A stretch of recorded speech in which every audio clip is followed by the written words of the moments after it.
this... It has real, like, horror show vibes, you know, like American Horror Story intro. Especially when it gets to the, inane chanting. Anyway. Paranormasight. There's not just one, there's a Paranormasight. Ooh, cop story. Alright. As the refresher, Hajime Yoshima's death, Nejima's threat of mass murder. Oh, right, Nejima fucking called up our cop here and said, hey, bucko, hope you like dead people, because there's gonna be a lot of them. And Tsutsumi was like, nah, actually, I'm not into it. He's like, well, too bad, son. Anyway, Nejima's threat of mass murder, the problems just pile up, putting the detective's goals of collecting all of the curse stones in jeopardy. Tsutsumi leaves Irio to handle the investigation while he catches a quick break. A quick break, you say? 9 a.m. That park, Kinshibori. Shout out, by the way, to the achievement it gave me for not playing this for 3 days and then playing again. Very funny. Clever. I liked it. Sorry for the wait, boss, but I managed to gather some information. Took you long enough.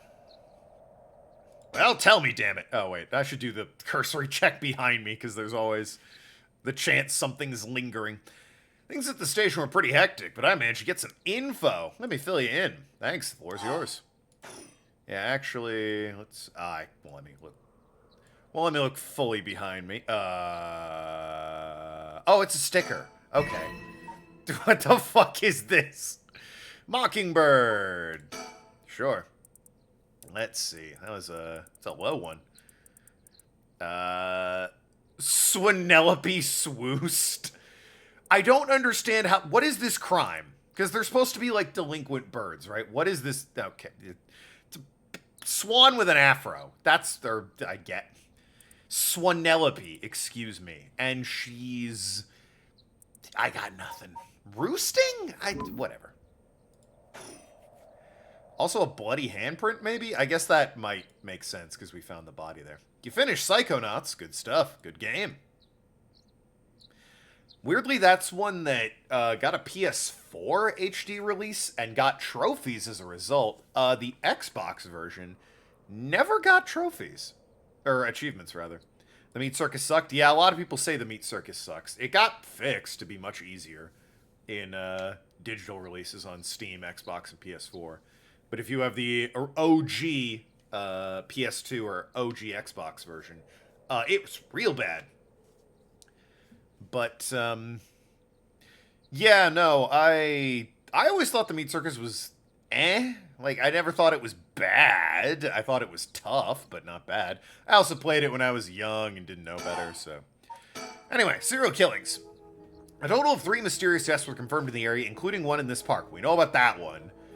Do we know about the others? Probably at the school? Right? And I can't think of any others. So let's start with that one. The young man we found here. Yeah, he's turbo dead. And on the cover, so maybe there's a way to save him, or it might just be a fake out that he's on the cover. He's been identified as Shogo Oki, 25 years old, a regular old office worker who worked around here, in an office. He died of asphyxiation due to water in his lungs. He drowned. I was killed by a drowner. Who has a drowner? Does anyone I know have a drowner? Oh, don't... I had a drowner, right? Like, my whole thing was... Yeah, if I walked away from somebody, it would drown them. So somebody got a hold of my curse and then killed me. Getting 3 games tomorrow, I'll let you know in tomorrow's stream. Cool. I've been playing Hard Space Shipbreaker, which is a real fucking chill podcast game about decommissioning spaceships. That's my free time game. He drowned in the middle of the park. That's not possible. There's got to be a curse we're dealing with here. After that, I got to get back and beat the Resident Evil 4 DLC that came out, Ada Wong's thing. And I want to get back on the Metro games, because Metro's a very fun series of games. About that, boss, isn't this park associated with one of the 7 mysteries, too? Oh, well, I mean, listen, it's been a minute. I'm pretty sure it's the Whispering Canal. That's right, the Whispering Canal.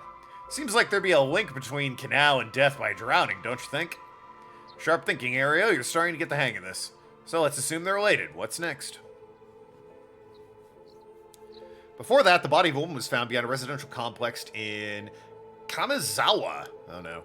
Victims identified as Tawako Hayashi, 29 years old, office worker who lived on her own in the area. I don't think we know Tawaka Hayashi. The cause of death, well, yes. The entirety of her body was crushed by strong external force. No murder weapon was discovered, but considering the way she was found, looking for something large, flat, and heavy that could crush her in one fell swoop. So like a piano fell on her? Hang on, are you saying she was stepped on? Oh, that would be the bath, right? But we have that one. We have that curse. We got it from the fucking kid who... Let's just double check. The voices are turned off, right? Voices. Yep, that's 0. Awesome. Crushing is the foot-washing mansion's modus operandi. To place the body, it was discovered is also known to be related to the 7 mysteries.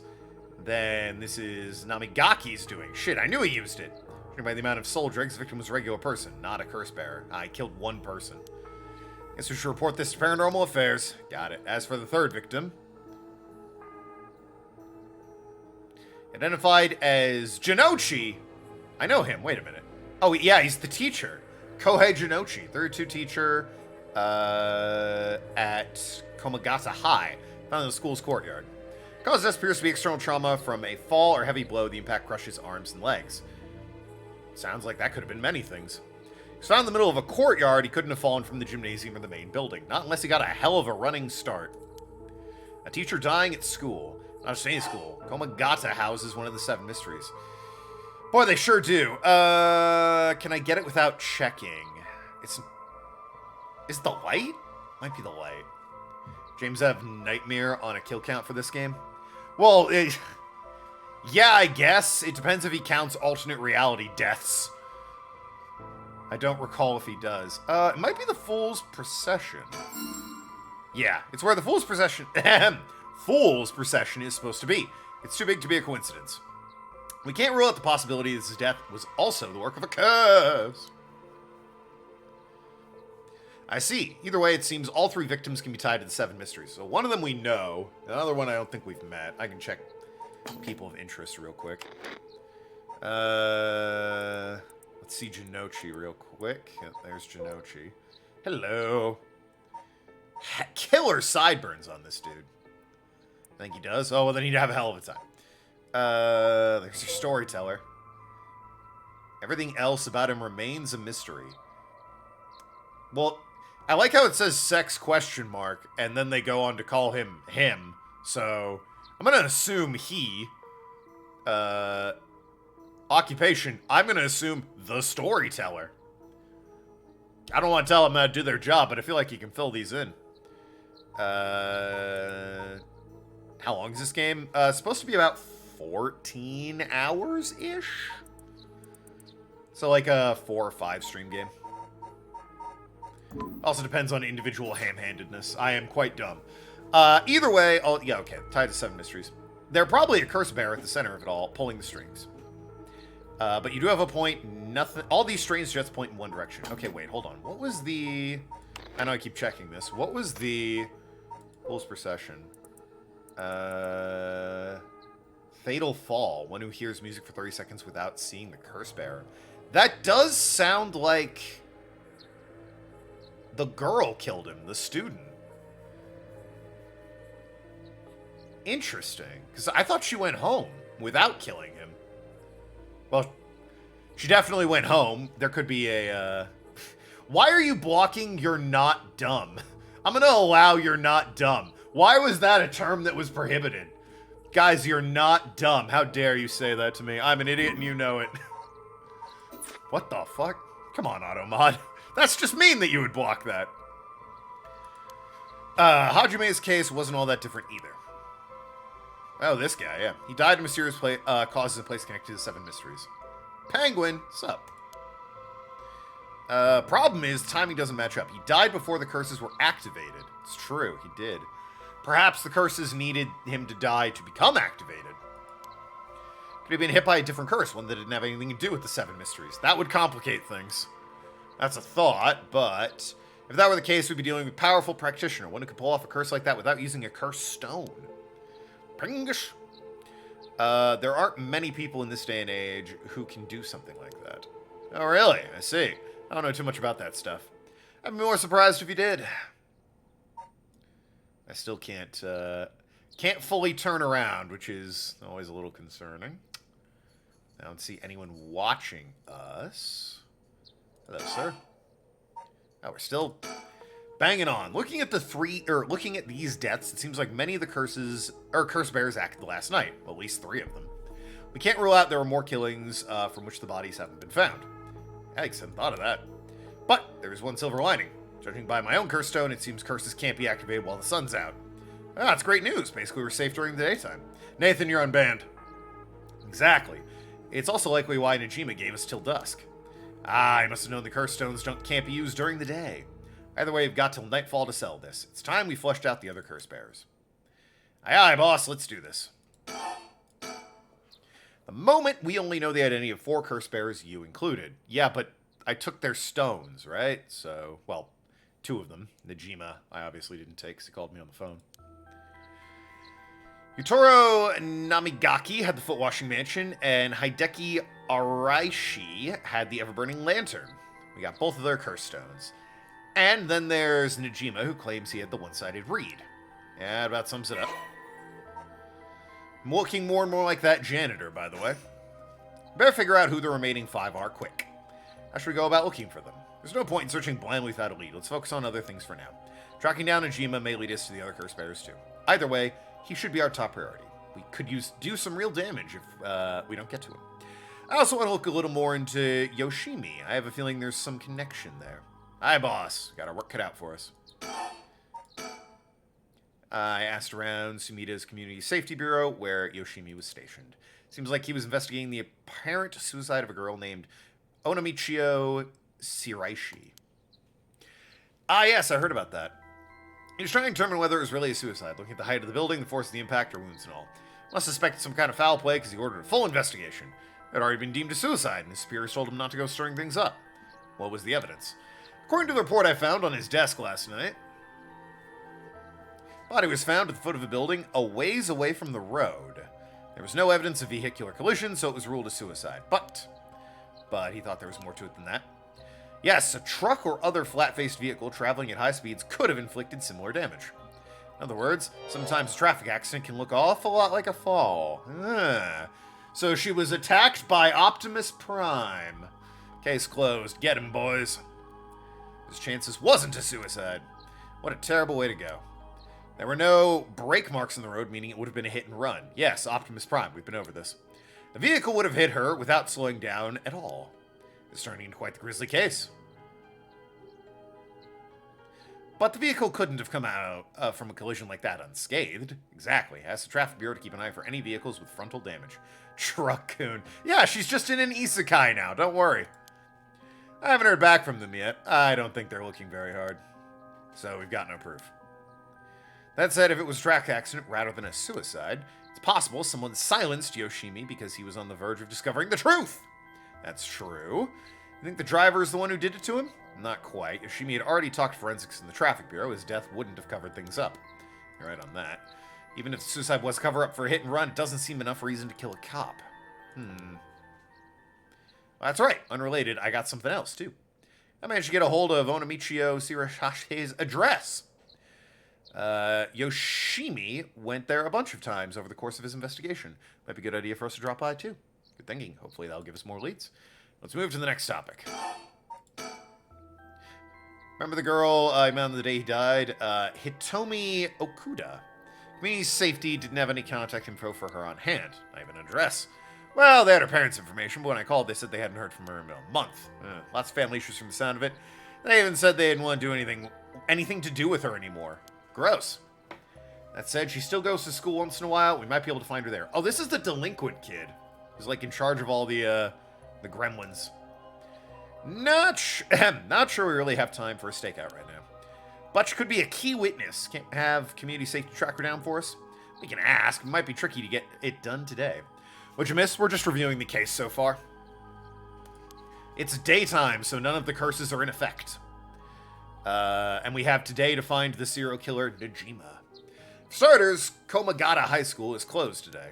Ah, because of the teacher that died. That's right. We accused Optimus Prime. Oh yeah, the girl who committed suicide might have been hit by a car in a hit and run, so obviously Optimus Prime is the culprit here. If it's not something we can do today, we may have forgotten about it. Let's move on then. Got some information about Yoshima's fiance from Community Safety. Her name is Mayu Chozawa, 27 years old. She works in a beautician in the area. Look, I've managed to get a picture of her. She's a beauty. But...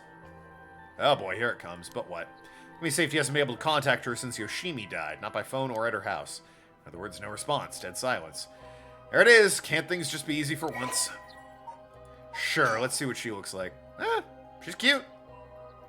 As far as I know, we haven't seen her yet. Maybe that's the woman from before. The crazy girl who's like...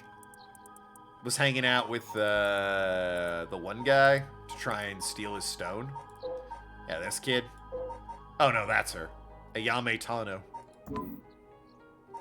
Anyway. Alright, so that's the dead cop's fiance. It's definitely starting to look suspect. Crime of passion, perhaps. It's very common for people to be killed by a lover or a spouse. Kaida, I'm watching you. But Yoshimi is well liked, and they've been together for over 10 years. You never know, things could be different behind closed doors. I guess so. But we'll have to consider the opposite scenario too. It could be the same person was out for Yoshimi is after his fiancée as well. She could be in danger. You're right. Either way, she's important to the case. HQ already has people out looking for her. We'll know as soon as she's found. Good to know. HQ has mobilized a search unit for Najima, but so far we haven't received any word. Guessing he wasn't at home or work. About that, apparently he vacated his last known address a week ago. You son of a bitch! Serious? We have no idea where he lives? How did we go a week not realizing the serial killer had bailed on his house? Surely, if you parole a serial killer, he's got to check in every day for, like, the entirety of his parole to make sure he's where he's supposed to be, right? Gets worse. Checked in with the factory he was working at. Told me he was only there for a month before he quit. And they didn't report that at all to the police. Yeah, the guy you got us to hire who's on probation, he quit. Thought you'd want to know. Telling me nobody caught that. Well, I had the same thought, so I spoke to this probation officer. Because I'd be doing house visits and interviews, but never bothered checking his workplace. God damn it. He also said he lost track of Najima when he moved to a new place. That's just sloppy. Yeah, fire that man. I've heard they've given parole to just about anyone these days because they're running out of room in the prisons. Okay, but a serial killer and also parole officer, you're fired. Which means there aren't enough probation officers to go around. Don't matter. It was a serial killer. Dude's probably overworked. I can appreciate that to a degree. He's a serial killer. You check up on that sort of thing. Also, now he's underworked because clearly you fired the man. We got to fuck about unsupervised. God damn it. Asshole's annoyingly good at faking remorse or insanity, whatever the situation calls for. Back when I arrested him all those years ago, just talking to him left a bad taste in my mouth. Probably hiding under a false name, which will make him hard to track down. That'd explain why he so brazenly made contact. That asshole, he's mocking us! Well, for now, the paperwork to circulate his name and mugshot is being filed. It's gonna take way too long. We only have till dusk. Yeah, it really seems like something you wanna move on a bit quicker than being filed. Speaking of Najima, yeah, you managed to reach her daughter. It'd be best to put her into protective custody as soon as possible. Not yet, I can't reach her. They called, but she's not picking up. Wasn't home when they went to her house either. That's not good. Does that mean she never came home? And why weren't you the one trying to reach her? Shut up! I don't have her contact info, alright? Damn, she really doesn't trust you, huh? Either way, I told her mother it was an emergency and we'd send an officer to find her and get her to safety. She was really reluctant, but I got her to agree. This explains why you got divorced. But if you, her former father, can't find her, how the hell did Najima do it? Former, eh? That cuts deep. Yeah, rude. Sorry, that just kind of slipped out. Anyway, I suspect it has something to do with the curse echo. Back on topic, huh? He said his curse could kill a lot of people in a short time. It may even allow him to act from a distance. I see. A one-sided read. What was that story about again? Something about a man stalking a woman who goes insane and chops her up. Alright, one of the more gruesome of the 7 mysteries. You know it. As for Najima's whereabouts, all we can do is throw more people at it till we find something. I'll check in with HQ frequently to see if they have any updates. And that's about it.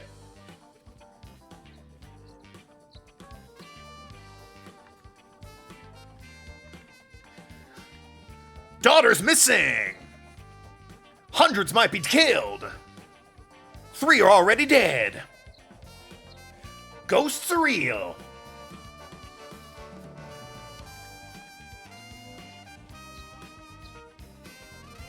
Great soundtrack. Shall we continue our investigation? We could go to Komagata High School to look into Hitomi Okuda, or to Michio Sarashiri's house to find out more about her. Guess better gonna move on. Oh, well, that's that then. But first, Hitomi's help, and then, back up to the detective. To bring you back up to speed, what's with the music? They're detectives, man! What? You think detectives don't just have a jazz band that follows them around whenever they need to do something? Obviously they do. It's part of the police budget. It's what your tax dollars pay for. Bringing your friend back from the dead means she'll have to pay the price. What? Yako makes it home safely, but she isn't sure how to proceed with the curse. Curious about Mio as the night passes. Yeah, we don't know if Mio made it out, because in one reality, she turbo died. Not sure about our current reality. 8 a.m. Yako's home. Once again, I prefer Wacko, or Dot, maybe. It's not true, I really like Wacko. He's fun. Oh, good morning, Yako. Oh, she's fine, I guess. Eh? Yako, rise and shine. Eh? You're up. Was she just sleeping in the middle of the street, standing straight up?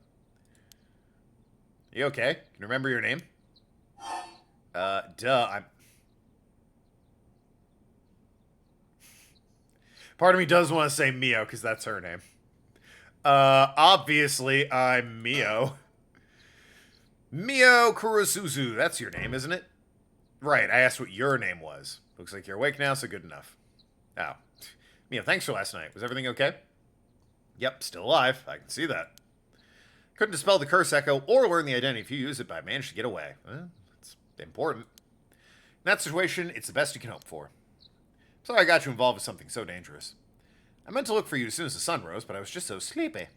Can't even remember when I fell asleep. It's okay, it's only natural to be exhausted after what you went through. Besides, I also feel bad that you were wrapped up in all of this. It's supposed to be my job to prevent that from happening. Oh yeah, you said something about that last night. Who are you, Mio?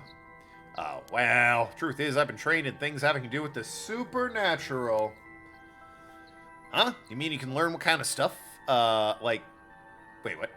You mean you can learn that kind of stuff like you would with flower arranging? I had quite the eventful childhood. I guess she was a flower arranger as well at some point. Sounds like that must have been tough. Yes, it would take a long time to explain, so let's leave it at that for now. As fate would have it, I ended up as the apprentice, or more like the assistant, to a notable paranormal expert. As one does. Schools have always been more paranormal disturbances, because young people tend to be more susceptible to these things. Right, because they're dumb. I'm sent to schools that may experience something paranormal and put a stop to it before it happens. Wow, amazing. It's like a part-time job while you're also being a student. Well, I do help maintain public order. It's part of my training, and I don't get money. Wow. Should probably fucking get paid for that. Oh, you got it rough. But still, that's amazing. You were so cool when you faced off against the evil spirit. I never know if I should be happy when you compliment me like that. But anyway, that's why it's up to me to resolve any paranormal issues at the school, and why I'm going to look into the cause of all of this. But for now, let's head to school. Yeah. Oh, do you have your curse stone? It's daytime, its power is diminished. I should be able to hold on to it. Want to give it a try? Right, I do have it, but... Yako. Is it really so wrong trying to bring Michio back, I mean? Who cares if I have to kill a couple dozen people? I can't approve of it. The rite may seem like a dream come true, but it involves taking the lives of other people, then... Yeah, true. I want to make sure this whole ritual ends without anyone getting hurt. Too late! That's what I believe, and what I'll put before anything else. Well, how about anyone else getting hurt?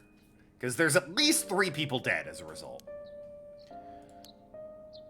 I'm sorry, but is it okay if I hold on to it? Yeah, go. I promise I won't use the curse no matter what, but maybe there's some way. I just have a feeling that I shouldn't give up the possibility yet. That said, I'll help you, even if it stops the curses. For the Onamichio that still exists within me, I'll settle things so we can move forward. Okay, but if you ever feel in danger, give me the cursed stone at any point. Right, thank you, Mio. Okay, let's go. Alright. Well, Mio lived, that's nice. She seems skilled and competent, so that's, always good to have in your corner. High school front gates. Oh my god, a ghost! Several of them. Huh? I thought it was unusually noisy. There's a big group of people and police in front of the school. Did something happen? If the police are here, then something must have. I'll go ask. Thanks. Feels like we could both go and ask, but okay, sure, why not? This isn't good. What happened? Don't panic. The first teacher who came to work this morning found something. Okay. Mr. Janochi was found dead in the middle of the school grounds. What? They're closing the school for today. This girl left the building during the creepy night the other day. Correct. Well, we say we left her behind. She told us to run while she stayed behind to fight back the spirit. In this reality, she lived. In a reality where I told the janitor about her, she died. So that's pretty sus. But that's not all. I didn't know this either since I didn't watch the morning news, but rumors are spreading about a number of bodies were found nearby. What? There's no way. Why? Could it be because of the curse? We don't know enough to say. From what I heard, Mr. Jonichi's body was in the middle of the grounds, but his body was covered in bruises like he'd fallen from somewhere high. Weird. Taking into account his unnatural death and the timing, it's very likely it has something to do with the curse. You're saying someone used their curse on him last night. Seems like it, doesn't it? But that's scary. Not she's gonna end up dead either way, I guess not. No, yeah. She's doing alright. These curses really do kill people. And someone used it. Keep your voice down. What would happen if another curse bearer heard you? Beep. Sorry. Yep. He's dead. I was discovered at the school grounds at dawn. He was chatting with, he's the janitor who might be, they're setting it up so this guy is really like, Najima, the serial killer. This guy. Say what you want about him. He looks good. Might be a serial killer, but man, the years were kind to him. Dickhead's friend. The secretary, of the chairwoman, who might still be involved somehow. He might have gotten the curse stone if we didn't get it. To him, storyteller. That's the girl, the rebellious student. Girl who committed suicide, allegedly. Mio. Me. Fiance of the dead cop. Dead cop. Oh, the lieutenant. The sergeant. The detective. Oh, the son of the mom. The mom. Probably the detective's daughter, but Yoko from the beginning of the game. And first protagonist who's turbo dead at this point. Chatting with the troublesome girl. Yeah, the delinquent. Correct. Wish we had a little more information, but they've locked up the front gate. Maybe we could sneak in through the back entrance. Oh, speaking of the delinquent, that person over there. Is that Hitomi Okuda? You're right. That's unusual. But she was at the school last night, too. She must know something about Mr. Jonoichi. Let's see what she has to say. Mio, wait for me!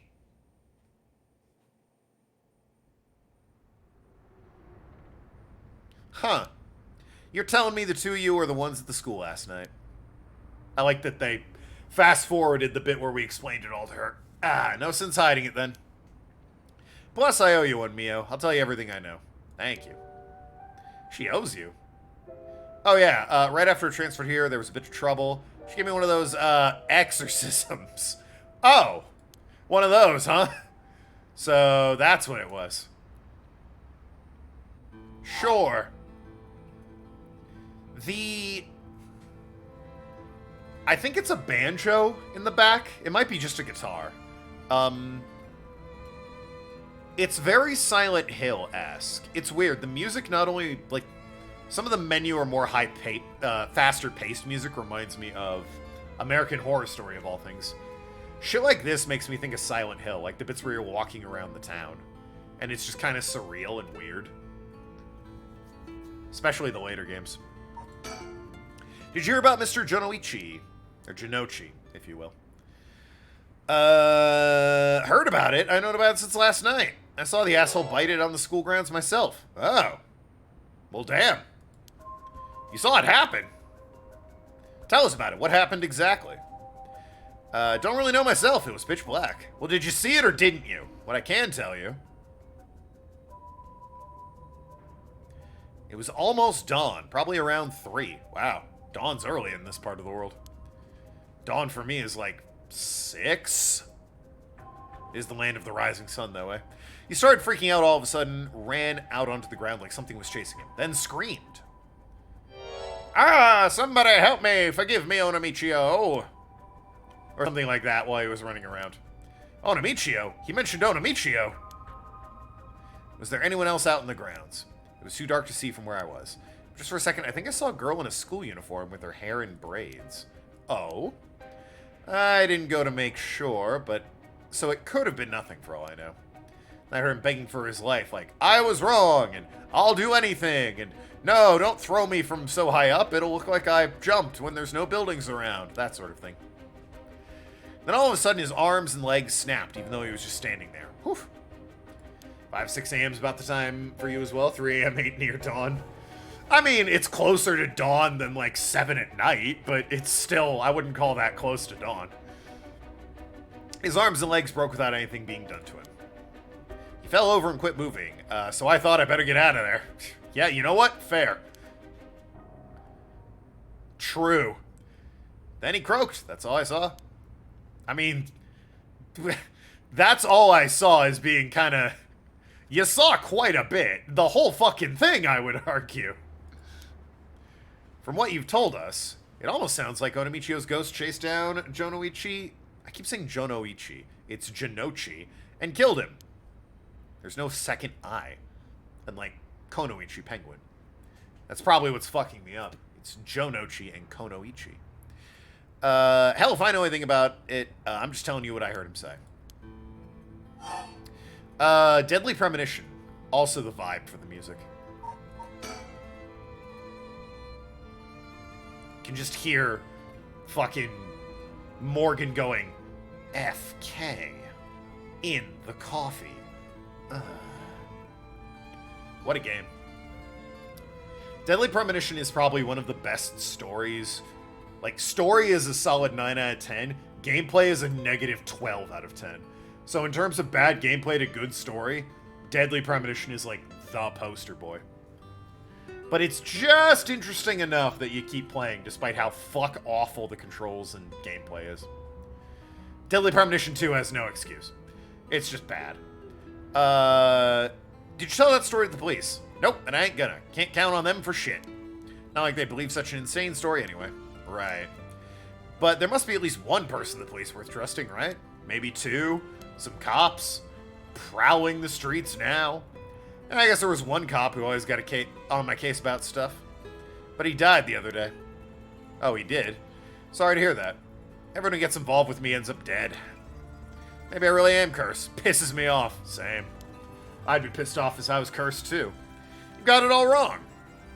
The spirit that possessed you wasn't that kind of spirit. Huh? It wasn't. Yeah, it was just an unfortunate coincidence. Though I'm sure that was hard enough for you. She, by the way, just happened to be possessed. That's all I know about that asshole's death. And Mio, I've been thinking about something, huh?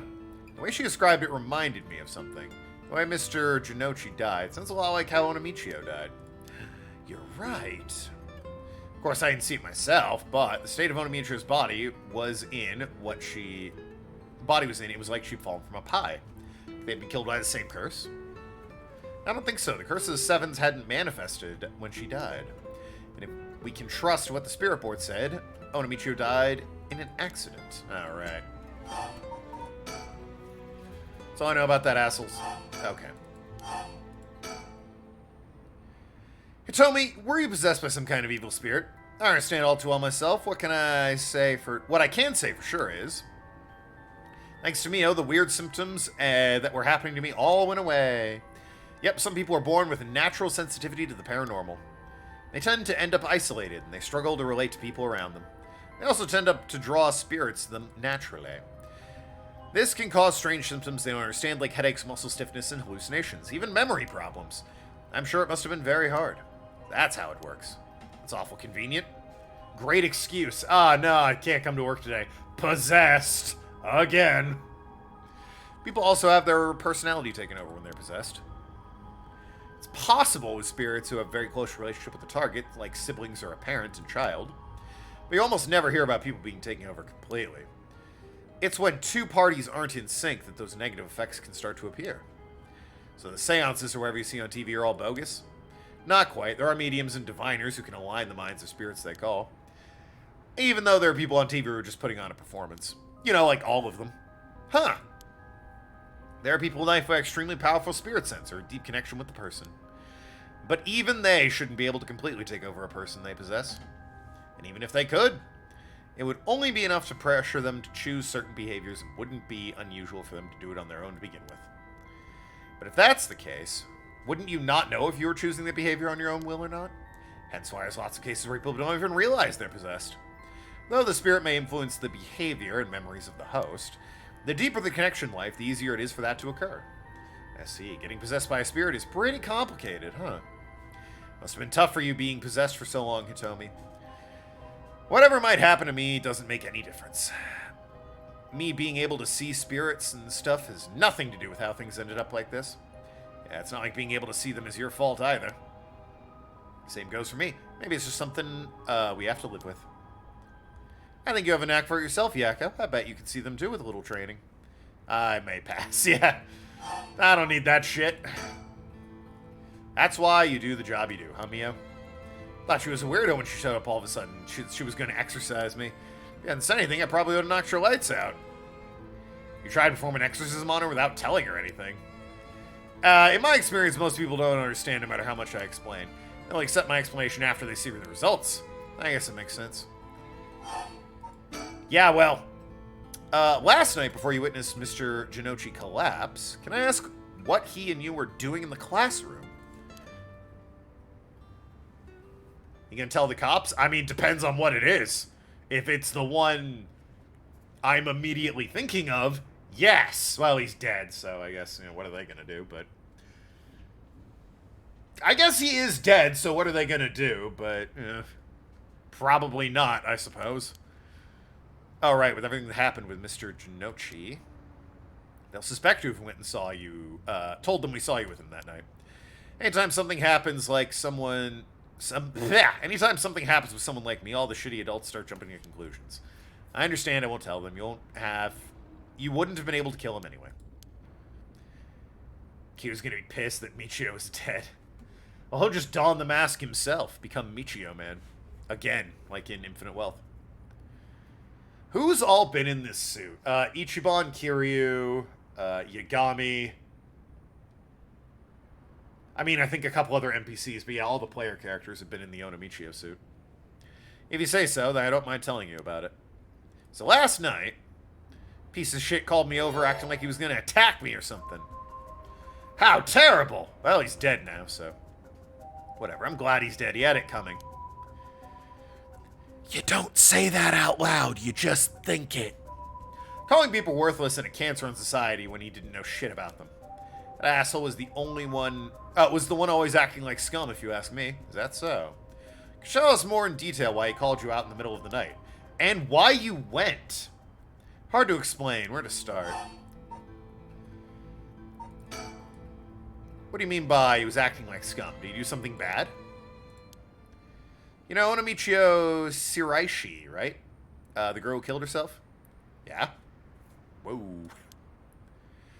Everything, I don't know everything, but the creep of a teacher had some dirt on her. He was using it to blackmail her, call her up after school, and make her do whatever he wanted. Oh. Ugh. What? What do you mean? When you say whatever he wanted? I'll leave it to your imagination. Nothing a couple model students like you would ever get involved in. Whew. How bad was this dirt? What do you mean by dirt? I don't know anything about this. How could I have not known about this? Yako, I know how you feel, but stay calm. You guys are acting like you were friends. Jinochi really did a number on both Onamichio's body and soul. She probably felt like she couldn't tell anyone, like she had to suffer alone. How terrible. Now tell me, how do you know about this? I just happened to walk in on it. I know the spots around school people go when they want to stay out of sight. He ran off in a panic while I yelled at him, asking what he was doing. Ah! Walked in on it. They were in the stairwell? It's not a very private place.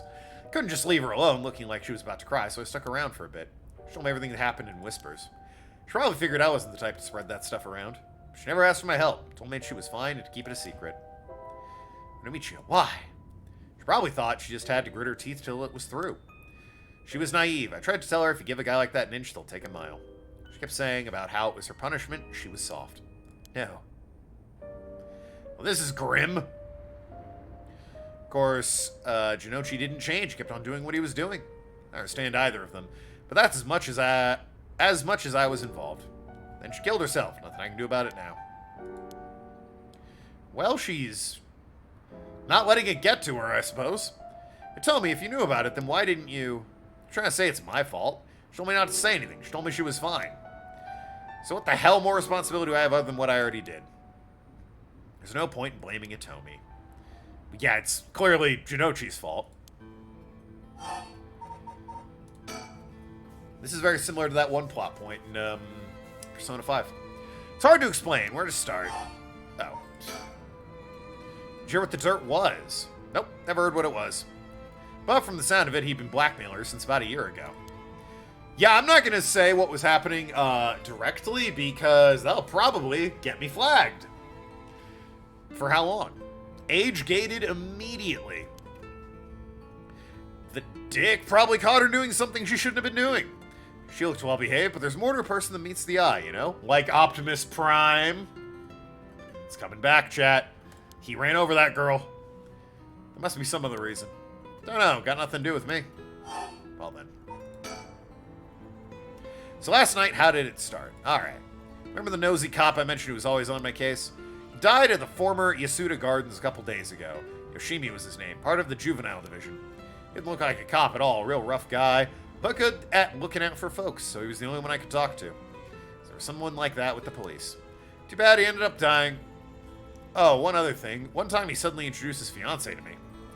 It was hilarious seeing a big guy like him act like a shy little kid all of a sudden. She told me she was like me when she was my age and that she was on my side. Must have been a terrible loss for her, too. Yeah, I do feel a little bad for her when I think about how sad she must be. And I saw him at the gardens the night he died. Boy, you were around a lot of people just before they die. I'm not trying to suggest anything with that comment, but it's an observation. People seem to keep dying near you. Oh, no. Whenever I would get worked up over something, Yoshimi always took me straight to the park. They'd listen to whatever I was pissed off about. That day he called me over like usual. But something seemed off about him, like he was worried about something. Worried about something? Yeah, he asked me for a favor, too. That was pretty unusual. Favor? What kind of favor? He handed me a weird talisman and asked me to hold on to it for him.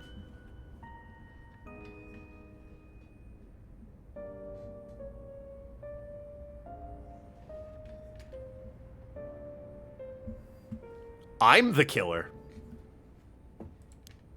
A talisman? Yeah, just a normal good luck charm. I figured if that's it, then sure, I'll take it. I have it with me now. But that wasn't all. He told me he wanted to look for a talisman Onamichio Shirahashi had looked like... Wait, what? Then he told me he wanted me to look for a talisman Michio had that looked like this one. Why does she have to do with this? Yoshimi had been meeting up and talking with him. While they were together, you know, she had a special talisman or something. But apparently, Onamichio always avoided the subject. Talisman that Onamichio had. Must have been a tangerine. He knew that I knew her, so that's why he asked me, he said. Could there have been something that Michio couldn't tell even the police? I know things at home were a little complicated. I'd heard Onamichio was keeping her mouth shut about what Jonoichi was doing to her. Fuck! Jonoichi was doing to her.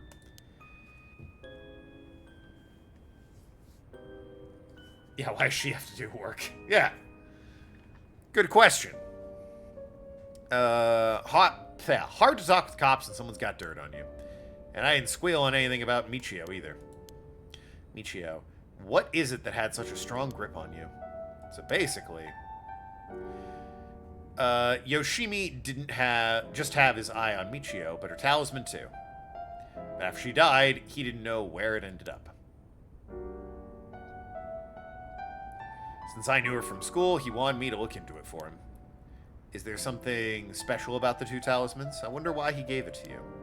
Hell if I know. When I looked inside it, there was a weird kind of grimy scrap of wood. You're supposed to look inside these fucking things? I assumed it was just like board or something. So you've seen inside it. But from the way he was acting, it seemed important to him somehow. To be honest, the way he was asking is such a pain in the ass, I figured he had to be serious about it. Chat 1 second.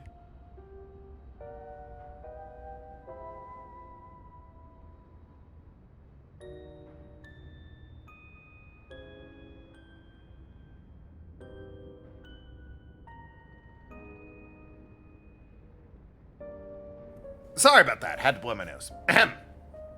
And since he died right after that, yeah, he even said to me, if anything happens to me, take those two talismans. Give them to a guy named Nakagoshi at the police department. Nakagoshi. That is neither the detective nor his assistant. Interesting. Could be someone else in Bureau of Paranormal Affairs.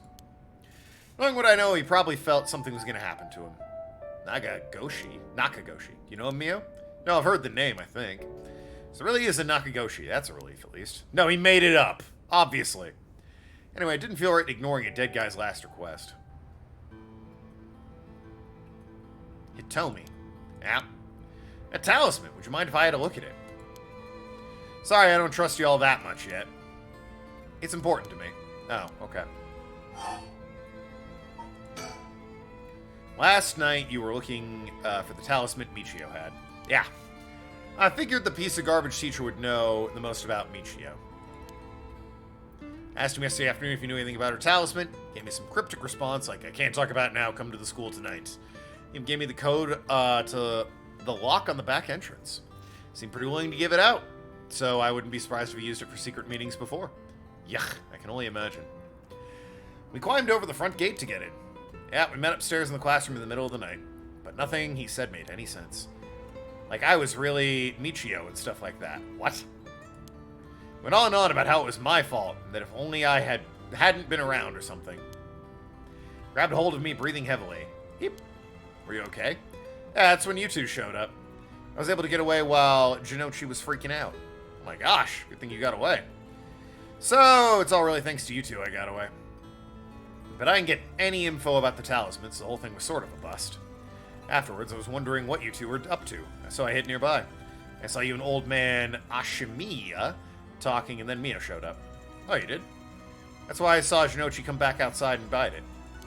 I see. So you were only here to look for Michio's talisman. It was dumb to fall for that creep's trap so easily. Could have gotten a lot worse, but I lucked out. What you described does sound like Michio killed Jonoichi. Fuck me. So she did have a reason to hate him after all. No way, you mean there really was her ghost, like for real? Those who die bearing strong resentment or great regret can occasionally become spirits, either bound to a place or roaming freely. However, it's usually be impossible for them to kill the living. Most don't have that kind of power. But it's possible they possess someone close to them to act like those lingering regrets. Wonder if that's what happened. Oh, because the son of a bitch died by way of falling, which is what my curse is. My being the girl in this case. Yako. I wonder if, she possessed Yako and had her kill the teacher. Alright, then supposing what the spirit board said is true and Michio's death was an accident, then she must have had some regrets. She really hadn't given up on living, that is. I don't think she was the kind of girl who would just give up no matter what the situation. I don't really know, but she didn't seem like she had something tormenting her so much that she'd kill herself. I'm telling you, Optimus Prime. He strikes again. That's all I know. Happy? I still gotta look for the talisman. Sure, thank you, Otomi. Oh, if you find anything about Michio's talisman, I'm sure to let you know. Thanks. Oh, can we get your contact info where we can normally find you? Right, I'm not home most of the time. Usually I'm at a friend's place. Here's the phone number. Thanks, we'll call here if we need to talk with you. I like how they had to wipe so as not to dox her. And, what is it? Here's who you talk to, I imagine. It was kind of scared at first, but not anymore. Shut up! You're the one who's avoiding me. Anyway, catch you later, and don't die out there. Thanks, we'll be careful. Well, they seem cute together. Alright then. Got a lot of new information. Sounds like Mr. Jinochi was killed by a curse just as we thought. Which means there's a curse bearer at school. Multiple, in fact. Multiple? You think so? Yeah, the curse echo was experienced in the south, or in the school, and the one that killed Mr. Jinochi seemed to be different. People at school at the time other than us were. Jinochi, Hitomi, and old man Ashimiya, who you ran into. I was thinking it would be among them, but there was one more person Hitomi saw, a girl in a school uniform with braids. What Hitomi is saying, it doesn't seem like she's the other one. Mr. Jinochi is pretty suspicious, though, right? If he was a curse bearer, or if he were a curse bearer, it would certainly explain why he was killed. Right. That's why I'm saying they're multiple. Right, the person that killed Jinochi would have to be one, too. Aerith or Tifa? Or Eris? I played OG Final Fantasy VII on PS1, so Aerith looks and sounds weird to me. I'm an Eris guy. That being said, Tifa. Which means it must be either the mysterious girl or the old man Ashimiya. Now, we should certainly be careful of them. That said, the mysterious girl and the fact that Jinochi thought it was Michio who was attacking them has me wondering. Of course, I doubt Michio herself was actually there, but I just remembered I also saw Mr. Araishi outside the main gate hall last night. You did? It's likely he's involved with the curses, given he's the one doing the research in the Rite of Resurrection. So I have to be careful of old man Ashiyama and Mr. Araishi. Yeah, but we got the curse away from him. This guy might still have his, assuming it's not a fake out. I want to believe not all curse bearers will be hostile, but as for what to do now, I'd like to find who's responsible for the Feast of Shadows that set this off and how they did it. I don't think we'll be able to end this without stopping it at its source. Huh, that makes sense. In which case, next we should do what exactly? We can talk with Mr. Araishi. He definitely knows something. Should be safe during the day, so we should try and look for him. Got it. I'll help in any way I can. The school's closed. I wonder where he could be. Trying someplace somebody may know where he is. Where to go, then? Oh, wow. I thought that would be the end of it. We're at the high school. It'd be very funny to just go there. Well, that's my house. I don't know why I'd be at the bridge, the gardens, or the other bridge. I guess the gardens?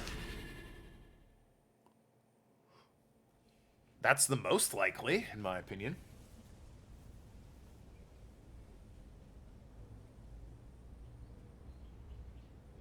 Camera? They're down. Okay. And so, Mio and Yako decide the next location to investigate. That kind of startled me a bit. It was just the fucking thing closing. Okay. Sure.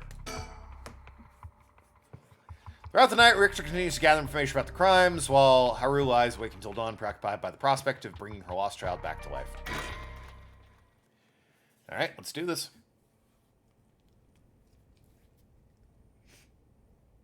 I don't know why my nose itches so much. Might be all the cocaine, but man, it's killing me. For legal purposes, that's a joke. Good morning, ma'am. How are you feeling? I'm fine. Hope we can make good progress today. How's your curse stone looking? I haven't felt anything from it since sunrise. Interesting. Its possible powers can only be unleashed at night, then. That aside, why are you so late this morning? There's unfortunately some things that can't be investigated while the world slumbers. But I did get some research done in what limited time I had. Very well, let's talk. I asked the quick search. Oh, wow. I can turn very far to the side, but I can't turn fully around. Oh, what the fuck? The best shit happens in this game when I can do a full 360. By the way, there's something I wanted to ask you about. Best PS1 game? Resident Evil? Silent Hill 1? I guess Resident Evil 2 is better than 1. Final Fantasy 9.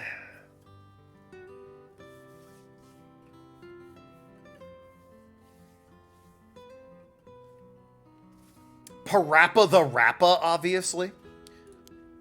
And what's that? Our current plan is to steal a curse stone that's already absorbed soul dregs, but I'm wondering if it would be suffice not to steal it, but instead negotiate with the curse bearer and have them use it for the rights for our purposes. FF9, FF8. 9's my favorite Final Fantasy, so. Probably followed by 14, then 7, then 10.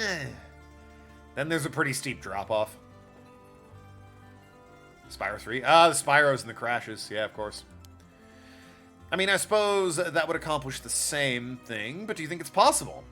Just so long as we offer compensation, it may prove much easier than you expect. Compensation? Cash, for instance. That wouldn't be off the table of a family of rich Shigemas, would it? Spyro? Yeah. Spyro's classic. I played the remaster and didn't... I don't know, I didn't grow up... I watched my sister play Spyro. I didn't grow up on Spyro. I definitely grew up more PS2 kid. The PS1 games I played were all RPGs, because I liked the turn-based aspect. So yeah, I've never played Spyro 3. You know, the one with the skateboard. The best feature. But I really liked the Crash games when I eventually got around to playing those. Why, any amount would be fine if it'd get the job done. I wouldn't let money matters lead me to regrets the way it did back with the ransom. Do you think they'll make a Spyro 4? Didn't... Activision just got bought by Xbox, and I think the guys who were Toys for Bob broke off to do something else. So, unlikely, but given Xbox now is, like, in control, maybe, because Crash 4 sold like gangbusters, so Spyro 4 would probably do well as well. I understand she's devastated by the death of her child in regards to the resurrection business. A, if the deal sounds too good to be true, it probably is. Ain't it always the way? And B, it's literally called a cursed stone. Well, please. No past tense. It's a curse stone. Please. It's safe to assume that there's some sort of catch to it. Well, yeah, but, you know, you are killing people with a curse. Maybe that's all it means. Wishful thinking. Toys for Bob are making a Spyro 4. Oh, good for them. I thought they were working on one, but it was, like, canceled indefinitely. With that option on the table, let's figure out a strategy. So their plan is to find someone with a curse bearer and bribe them. It's happening? I might play it then, assuming I've played Spyro 3 beforehand. Do you have a curse bearer with whom we can negotiate in mind? Not yet. Surprisingly, it seems other curse bearers haven't been that proactive about collecting soul dregs. Yeah, what's your source for that? By all means, because again, I heard it was canceled. If it's actually happening, what's your source, Senator? Did you see the news this morning? No, I haven't. Overnight, 3 mysterious deaths were reported in the area. They've yet to announce the identities of the bodies found, but they've been nicknamed Hanjo serial killings. It's garnered quite some attention on the streets. Twitter. Yeah, a little more accurate than that would be nice. Oh my. Only 3? That's what I thought. Even the victims were curse bearers, just 1 or 2 wouldn't be enough soul dregs. Past tense or not, items of dubious origin and curses attached to them are not to be trusted. Arg, please, you worry too much. Come on, what's the worst that could happen? Go kill a few people because a stone told you to. It'll be fine. As for what those curse stones are capable of, a mere 3 victims seems a little on the low side. With all activity, though, all throughout the night, the curse bearers must be a cautious bunch. What's holding them back? Are we not all after the power of resurrection? There may still be some undiscovered victims, but it doesn't seem like anyone has gathered enough soul dregs. We might have to step up and set up some bait to spur them into action. And what would we offer them? None of the curse bearers seem very proactive. I wonder if the situation could be what the mastermind who kicked it all off intended. That's an interesting theory. I think there's someone behind all this. You mentioned hearing an agonizing voice telling you to kill when you first obtained the curse stone. That doesn't sound like a coincidence to me. Someone agitated the curses in the area on purpose, and they're likely after the rite of resurrection as well. So you're thinking the person is not one of the curse bearers. You've got a sharp mind. Though it may seem obvious for the mastermind to become a curse bearer and collect soul dregs if they were after the rite, this would be very risky since as a curse bearer they themselves become a target. So it'd actually be more convenient for them if the curse bearers moved less aggressively. That's right. But despite that, they've been inciting the curse bearers to commit murders. Why? Let's consider this. What if the mastermind isn't trying to collect soul dregs themselves? Maybe the intention is to steal the soul while other curse bearers compete with each other from the start. Sitting back and observing from the sidelines is a safer course of action, which is why I figured it's best for us to attempt the same strategy.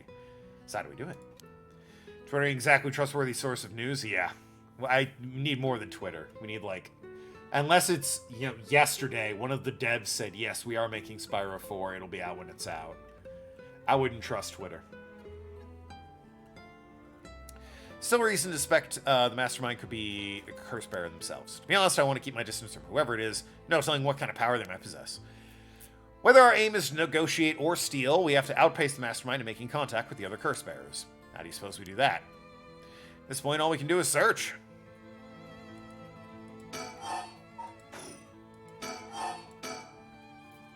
If there's a mastermind inciting curse bearers to collect soul dregs, can we be sure there's even a rite of resurrection? Question, right? Could be nothing but a myth fabricated to spur curse bearers into action. Seeing it might be for naught, do you want to give up, ma'am? Never. Understood. After all, we'll never know the truth unless we see it for ourselves.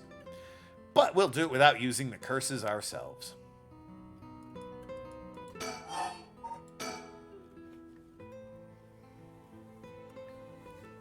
By the way, I met a few people who seemed like potential curse bearers last night. I did some investigating into all of them. I only managed to get detailed information on 2.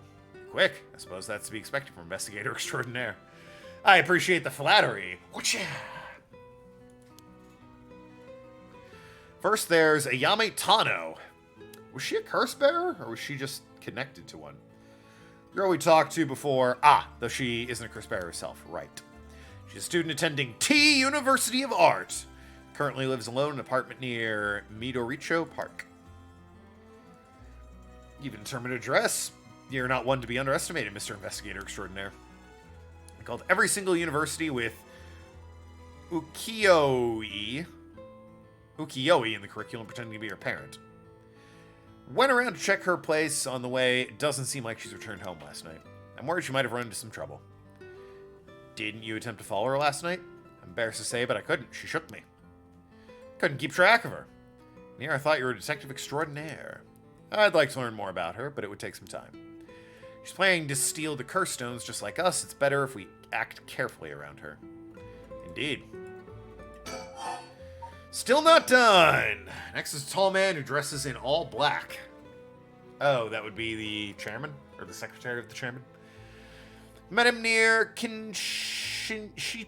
He stood out the way he was dressed. I managed to get some good information from him. Impressive. What can I say?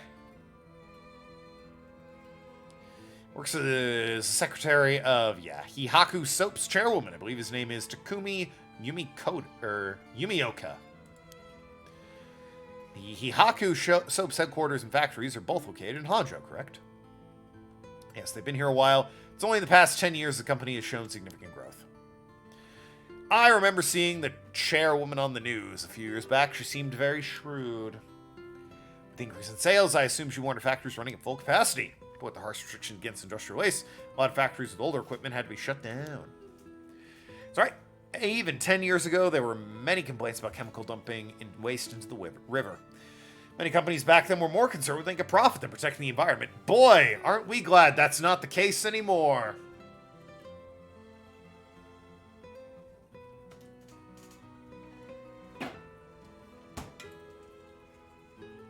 I'm running into that problem where if I talk too much, I start yawning. I'm not actually that sleepy. It's just when I talk too much, I get the yawns. I wonder what a man working for such a company would have been up to in the middle of the night.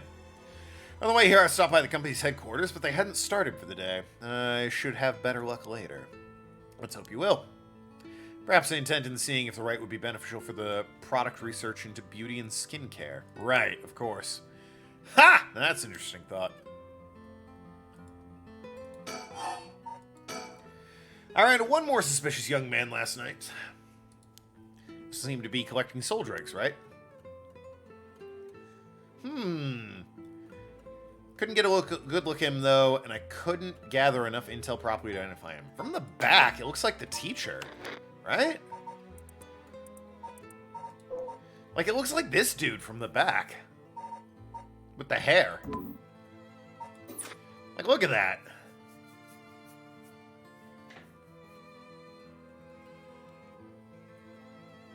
Weird he's calling him a young man, though.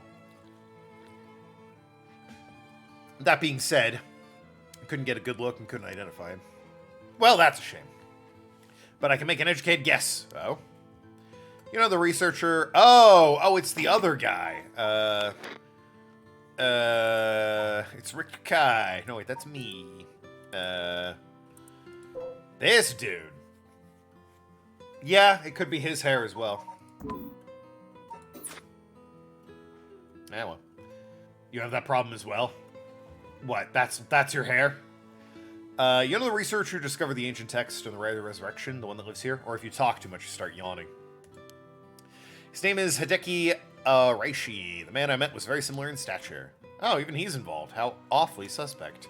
Considering his background, couldn't he be the one who initiated the whole affair? I think it's possible. Which is why I decided to refrain from making contact with him for the time being. Safety first. Understandable. Of course, I want to learn more, but this isn't the right time to focus on him. Is the sound of my door opening, or is that the cat knocking something over? Because I thought I heard the door, but it's too early for my wife to be home. I think the cat might have knocked something over. Hold on, I'll be back 1 second. Chair? Do your thing.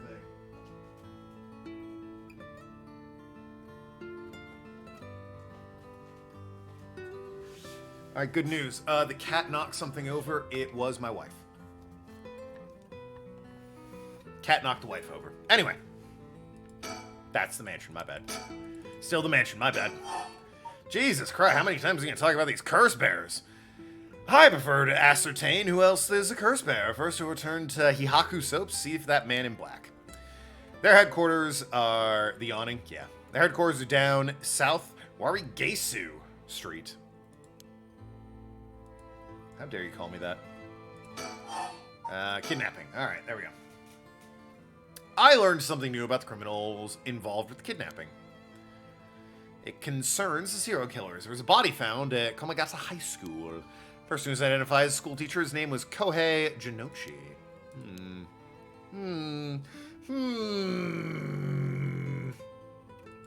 We knew that already. Do you think he was a curse bearer? Not sure, it's possible. Regardless, this means two people who knew the truth about the kidnappings are both dead. Just when we're getting somewhere. It isn't enough to make me give up, of course.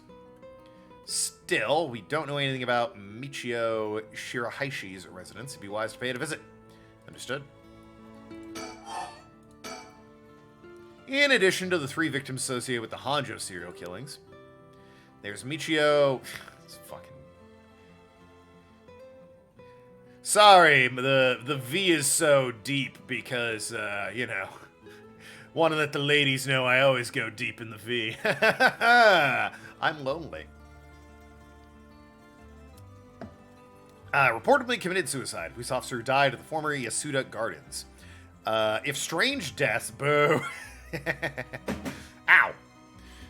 If I can get Penguin to boo me and my jokes at least once in stream, then I've succeeded. Strange deaths continue occurring like so. They're bound to inspire strange rumors. Those last two have nothing to do with the 7 mysteries, no? It's true both occurred a week before this accursed situation began. Still, it cannot be ruled out.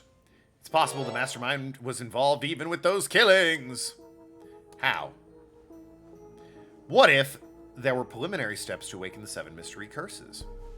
Can we really assume they're unrelated just because the timing doesn't match up? Or rather, the police officer's death is so baffling it'd be easier if it were connected to these curses. Yeah, I think there might have to have been, like, prerequisite deaths to awaken these curses. The victim wasn't the type to be caught off guard easily. You seem to know a lot about this. I suppose we weren't strangers. My personal feelings might be wrapped up in this, too. I see. If you were to investigate this matter more, you might get a lead on the mastermind. You're right. If we wish to focus on the mastermind's identity, that would be a fine starting point. We might even discover more deaths related to the curse this way. We should pay attention to today's news. Well, that's all I have to report. Shall we continue with our investigation? What do you want to do? If you still can't use the curse stone, taking a walk should be a fine place to start. Let's go together. I want to see what's going on for myself. In that case, I'll trust you to decide where we should go, ma'am. South Warigesu Street, which is where the secretary is. Midoricho Park, which is where the history guy was and the cops were at one point last night. And where's that? That's the high school. Let's go Warigesu Street. Why not?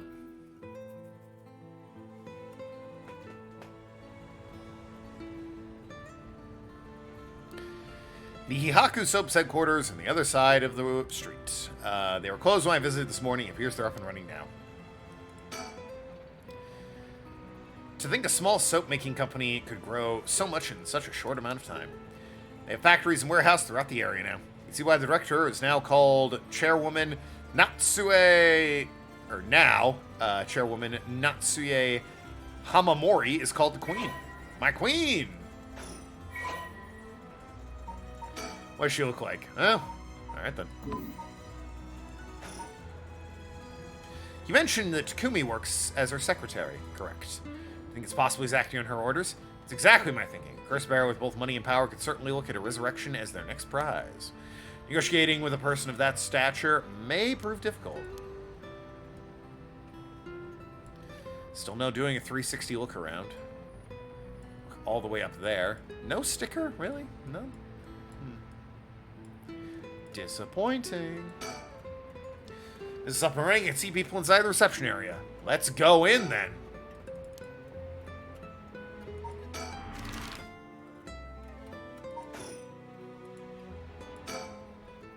First, I need to confirm whether Takumi is the man I ran into last night. Then I'll be able to determine if he's a curse bearer. I better go inside. It'll be better if I go inside that quarters alone. You should wait around, visit a cafe or some tea perhaps. My favorite part about her is how involved this woman is in the plot. Back in Edo period, the canal known as South Warigesu ran through the area, but it's been turned into a major road. That's a bit away from Kinsicho Station or Ryogoku Station, though it's still considered a nice area. There's about every burning lantern. The foot washing match took place around here. What the body discovered this morning was found on this road as well. Quite a lively area. I suppose you could call it somewhat of a city center.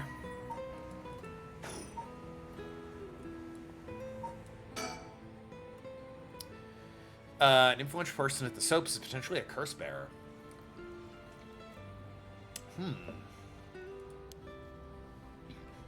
We're to propose we use the money to negotiate for the curse stones. But we could hardly outbid a large corporation if it came down to it.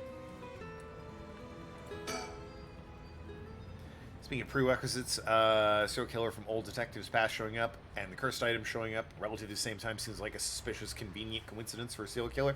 It's possible. I think he has something to do with the start of the curse rampage. We'll have to see. I'm going in. I may be a while, so feel free to find somewhere to kill time. Good luck in there.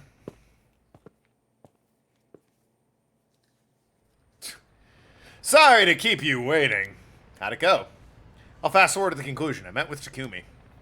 There's no doubt he's the same man I saw last night, but doesn't seem like he's a curse bearer. But that doesn't mean he has no connection to recent curses. He knew about the 7 mysteries. He even guessed we have a curse stone of our own. Excuse me.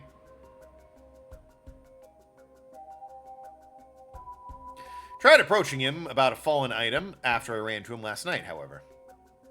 Said your name was Richter, correct? I have a favor I'd like to ask you. I was hoping you would hand over the curse stone in your possession. Curse stone? What do you mean, babe? So no need to play dumb with me. In fact, there's no time for it. I can tell by your stupid face that you have one. I had all the same reason you did to think you were a curse bearer last night. And arrival here only confirms it. You are a curse bearer, no? Well, he's not.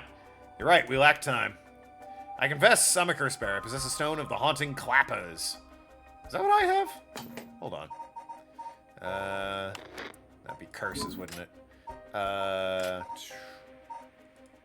Vials, 7 mysteries. Haunted clappers. The clappers. Yeah, okay, that's the one she has. I'm glad to hear the truth. Finally, this conversation is worthwhile. This dangerous item you hold. Give it to me, my company will take responsibility to dispose of it. I didn't know the soap business specialized in scrubbing curses clean. Fucking got him! It is the prerogative of Miss Yamamori. Is that so? Assuming you've obtained the curse, you understand the power it involves, no? Miss Yamamori possesses supernatural powers akin to those of a god. She also has a deep love for this land, having transformed it from a pile of dirt it once was to the home of our headquarters. She cannot stomach the fact it is now the site curses run rampant. So you're telling me the Queen of Hihaku is a real-life witch. She wouldn't appreciate being called that, mind you. There's a sorcerer by the name of Sugin Gamiyodo, who's gallantly working behind the scenes, exercising spirits and the like. Go on. That being said, there already been instances of dead coming back to life. Do you understand the urgency of this matter? Dude had 20 years to plan his revenge. Yeah, but he's in prison. How much revenge planning can you get done in there involving curses? Locations of curses being around where the old detective operates seem oddly convenient coincidence for the killer. Okay, but if your theory is correct, it seems like he didn't have control over where the curses went, because he only got one, and then the others were randomly distributed. One to the guy he's trying to get revenge on, for God's sakes, which seems counterintuitive to the whole revenge scheme. Unless, of course, they were distributed randomly. But then if they were distributed randomly, it's awfully convenient he got one, isn't it? It means they gotta come back to life. Ahem. These are curses we are speaking of, tools which are used by wicked beings to possess people. The rite of resurrection is nothing but a fabrication meant to seduce curse bearers into unspeakable action. You know, I'm inclined to agree with him. If you truly understand what I'm talking about, you must hand over the curse stone at once. Very interesting. With that said, just how many curse stones have you acquired so far? If what you tell me is true, surely the company would have launched a large-scale search by now. That is the face of a man who is very much done with this. But then again, it was a reasonable question. That's just the face Nathan makes when I make a sick pun. We have 6. Well, that's a lie. So I have 1. There's 9, keep in mind. I have 1 currently. The cops have 3. The girl has 1.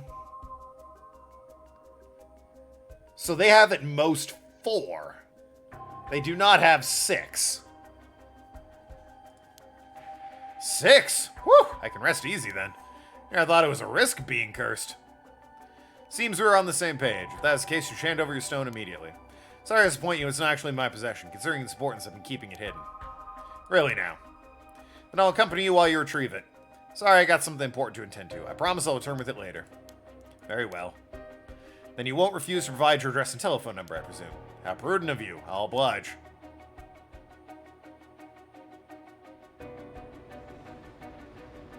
And that's how it went. So they aren't after the right at all. I wouldn't be too quick to trust him. Oh. I believe we're dealing with a master of deception. He may well have made up a story to convince us to part ways with our stone. I mean, it's still not something you should have. It does... He's right. It urges you to kill people. Maybe listen to him at least a little bit. He's lying about having produced 6 curse stones. Like, really? 6? That's excessive. Yeah, 6 is a lot. Now I feel gullible. If he had said they had like 2 or 3, I'd have been like, oh, well, they're proactive. 6 we know is an outright lie. The company is plotting something. I wonder what they mean to do with the curse stones. Seem rather desperate to get a hold of ours despite not having collected any soul dregs. Perhaps people at Hihaku are the masterminds behind the curse being unleashed. Oh, well, there's a thought. Because the chairwoman is a witch? I wonder about that, too. If she really were that powerful, would her secretary have divulged that information so casually? Takumi was either making it up as he went, or he's trying to spread a rumor. For what purpose would he do that? Recently, people have been caught up in the occult more than ever before. If word spreads the Haku chairwoman has godlike powers, she could very well benefit socially and politically from that mystique. That's unsettling. It's unsettling how plausible that is, I'll give you that. Frankly, if it were me, I'd want nothing to do with the damn curse, so I probably would give it to him. Assuming, you know, it's like, hey, how about a little monetary compensation, eh?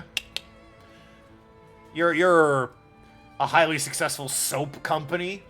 Throw some cash my way and the stone's yours. I'm very easy to buy.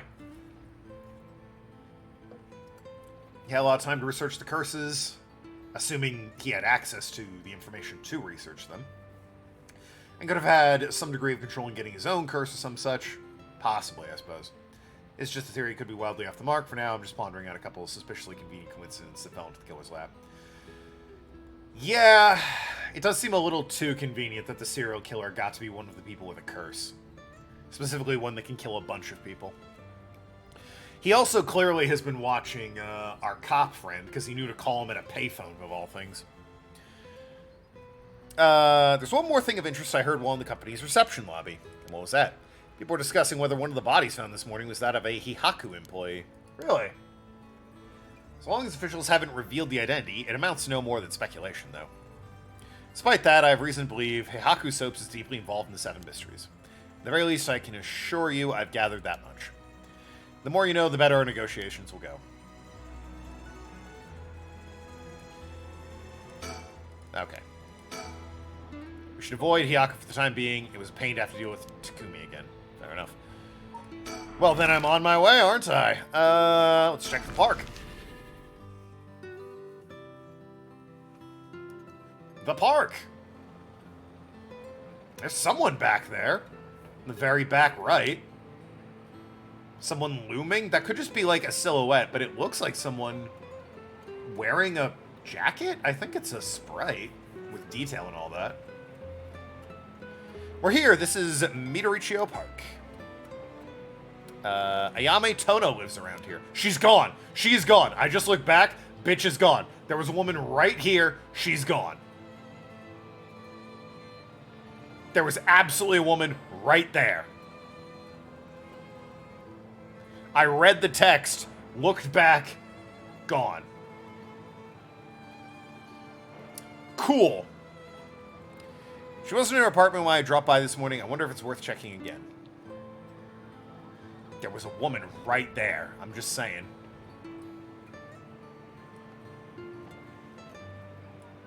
Why am I, like, behind a tree over here? Oh, for sticker. Hell yeah. Good going, ma'am. You found haiku. Fuck off. Fuck off.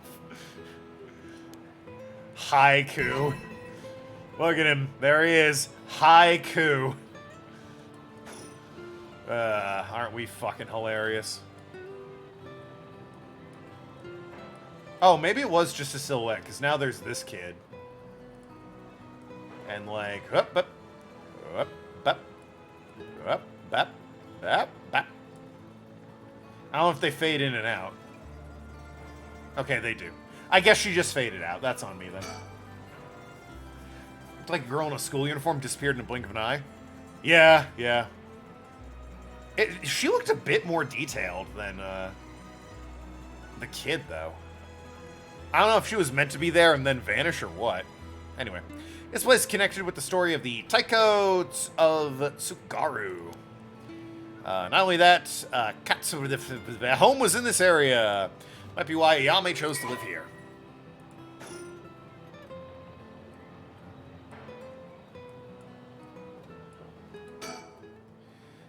Won't get much done standing around here. Why don't I go and check out Ayame's apartment? You don't mean to speak with her, do you? No, I'd prefer to get an idea of what she's been up to. I can see whether she's been home or not, just potentially a trace of her movements. Then be my guest. Alright, shouldn't be long.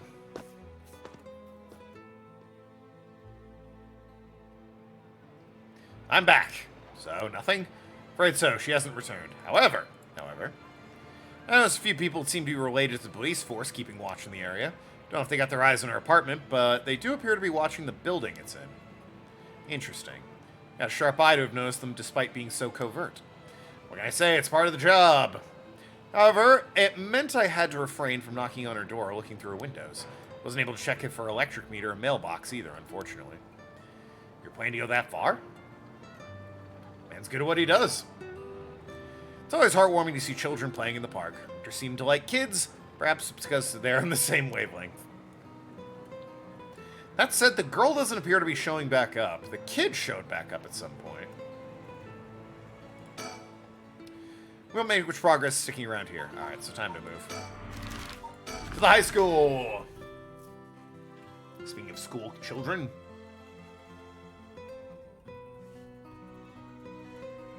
Here are Ground Zero, Komagata High School. Guess it's logical the police got this place shut down. The teacher's body was found here, after all. It's as if the students have nowhere to go now that school is closed. But they don't have an arcade? I can almost do a 360 here. So frustrating. Where, if I were a sticker, would I be?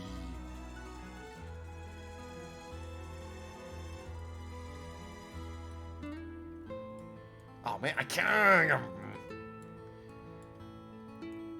I like the ability to do 360s. The 360 thing was so unsettling because it meant anyone could be behind me at any time. And sometimes there were people behind me with no explanation. It was really cool, but without the 360 mechanic, I feel much less on edge. Because I know nothing's going to show up behind me because I can't look behind me. Ah, well, so it goes. I keep looking at him when I'm trying to talk to him. Place said to be connected with the story about Fool's Procession. Wouldn't be surprised if the curse bearer decided to turn up. However, I need to find out if that teacher was a curse bearer or not. I expect the police to be baffled since they don't know anything about curses. Some of them do. I can ask around here and see what the students have to say. Not getting anything else done anywhere else, so... Alright, I'll go ask the student about Onamichio.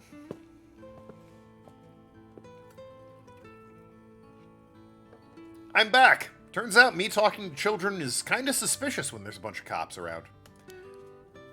What'd you learn? School kids sure love a good rumor. I was practically drowning in stories about Jinochi and Michio, most of which seemed dubious at best. Not surprising. Most of what I heard was hardly worth a second thought, but there was one story that caught my attention. Oh. Some believe Michio is the one who killed Jinochi. Really? So I've got two pieces of evidence to back it up. One of them wasn't news to me. Apparently he's been mumbling that Michio is going to kill him for some days now. A fellow teacher overheard this mumbling and told the students. Weird that they told students. And then it spread like wildfire. Rumors that you see don't say a secret from along. As for the other piece of evidence, a pigtailed girl in school uniform was seen around the school late last night. Go on. Although numerous people claim to have seen the girl, none of them saw her face. Some are proposing it was Michio, brought back to life, or that it was her vengeful spirit. But it's not like Michio is the only high school girl to wear pigtails. The rumor might have just been made up to fan the flames. But if it were true, I want to get a hold of them in order to hear what her side of the kidnapping. If she's alive, that'd be ideal. Still, one more thing I should mention. I discovered where Michio lived. A student had a list of students' addresses on hand. That's a little weird. Amazing find. I believe all the students actually have a copy of said list. It truly worries me how easy it is to obtain what should be confidential information. Yeah, why do all the students have a list of where everyone lives? That seems like a great way to breed stalkers and bullies. Like, what? That would be a terrible idea. Imagine what would happen if that information got into the wrong hands. Well, so far it hasn't, no? Sure, let's hope it stays that way. In the meantime, now it's possible for us to visit Michio Shirahishi's place. I mean, if it's a small enough community, I guess it's fine. Imagine students are uneasy after murder, may do well to stay home from some time, fear not for their safety. Police are probably too wrapped up in solving the case to be concerned about the student's mental health. I can see that. Michio's home. Suicide, activity, okay. I also see no sticker, so might as well move. Maybe I can get... Oh, her house has been added. Excellent. Near the Shirashi household.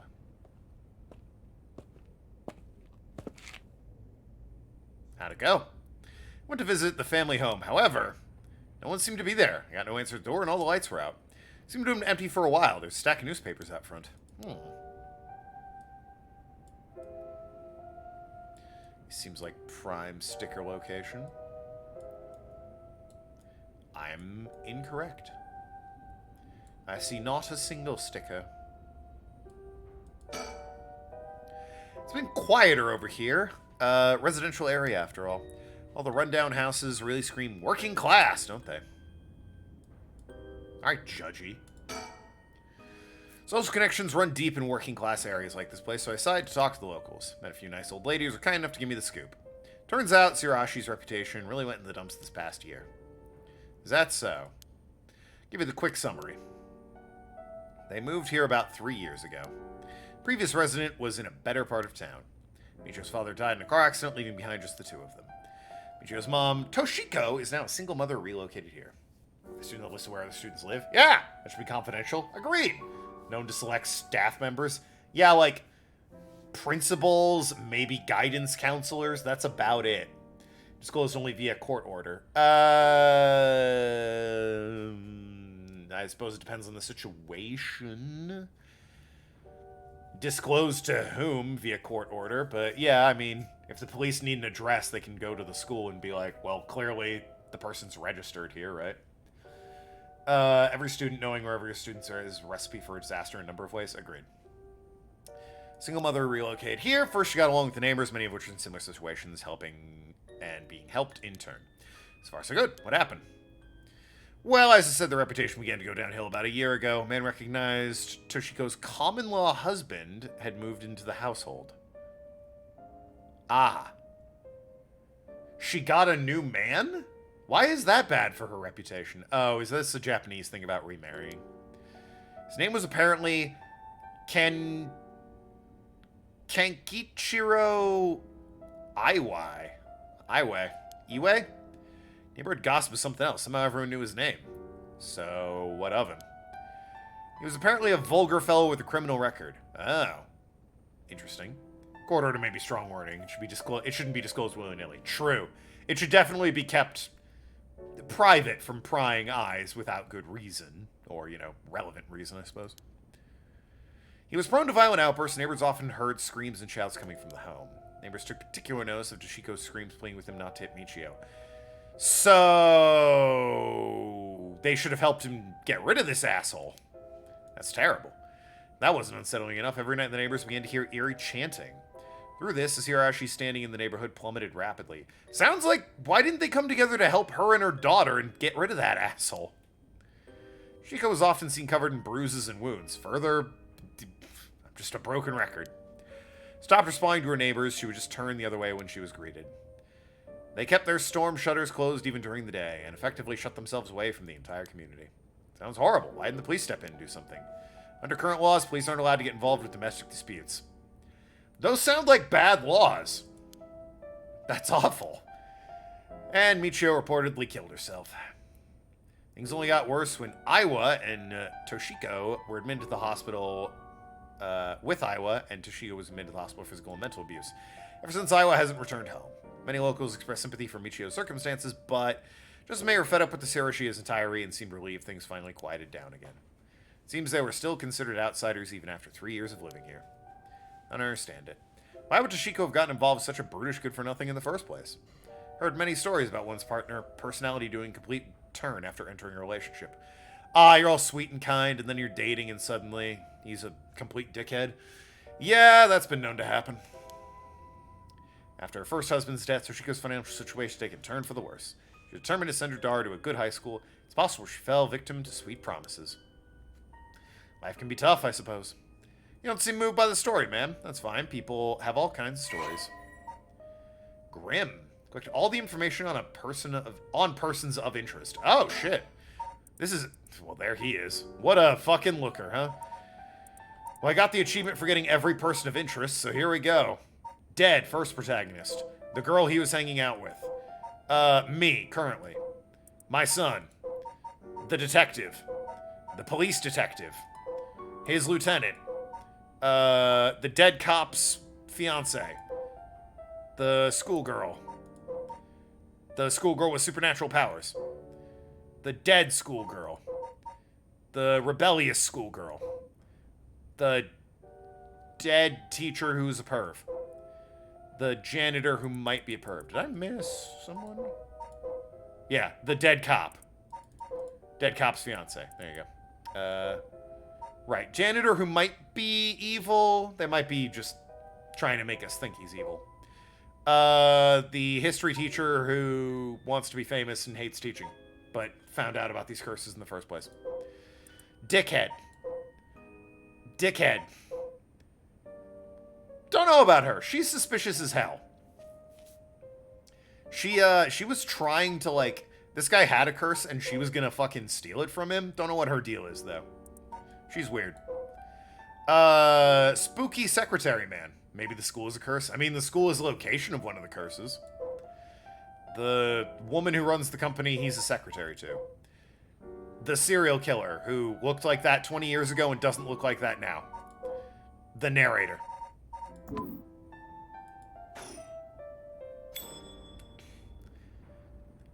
Calm down. I don't need the quick zooms, asshole. Oh, so you came here too? What is it? Oh, is it? Oh, it's the cops. I thought it was going to be the secretary. Just about one of the dumbest laws I've ever heard of. Well, it's not like they said you can't interfere with domestic abuse is the law. He said under our current laws they can't do anything. Which sounds like there's a loophole where it's not technically breaking any laws for domestic abuse. Past a certain point, minor disagreement happens to everyone and gets violent. Police should absolutely get involved. Oh yeah, absolutely. There's visible bruises on her. That should definitely be the case. I know over here it's complicated. Person A needs to want to press charges against person B. That said, there's a lot of ways to get person B, like, away from person A. A classic example is that person B is being violent because they're drunk. So the cops, when they show up, ask person B, all right, we're going to take your statements. My partner's going to talk with person A over here in the kitchen. Sir, if you could step outside, we'd like to take your statement. Wham! He's drunk in public. Even if it's on his front lawn, he's drunk in public. Book him. Arrest him. Take him away. He's not gone for long, but it gets him away. Didn't she want to bring back an artist? Yeah, she did want to bring back an artist. She was like, I'm going to bring back a fucking guy who lived to 90 and painted his entire life. It was a very, very odd woman. Jokes After Dark. Walks out in the street, sees Token. Oh, hi, Token. Hello, Jokes After Dark. It's been a minute. Could you repeat what you know one more time for me, Richter? Yeah, he's an ex-cop, right? Richter here, so these guys would know each other. Continuing this story immediately. With dusk fast approaching... Oh, what time is it? It's like midday.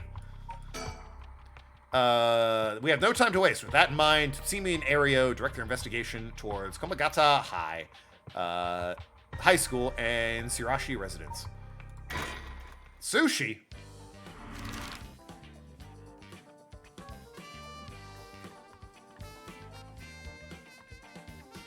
People dying!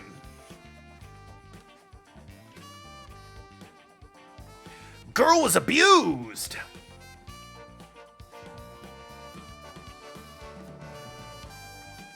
Anyway.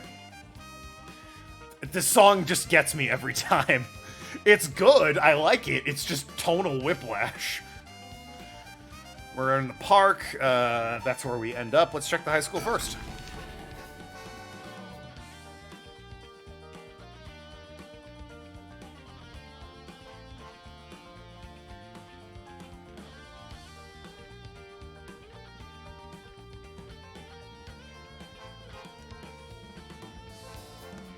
Here we are at Kamagata High School.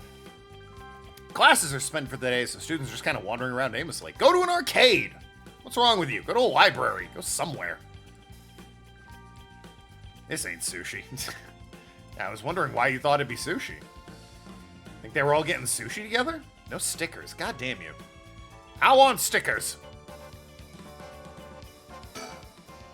This place isn't only connected to the case because students were under Yoshimi's jurisdiction. It's also the site of the Fool's Procession, and of course where that teacher was killed.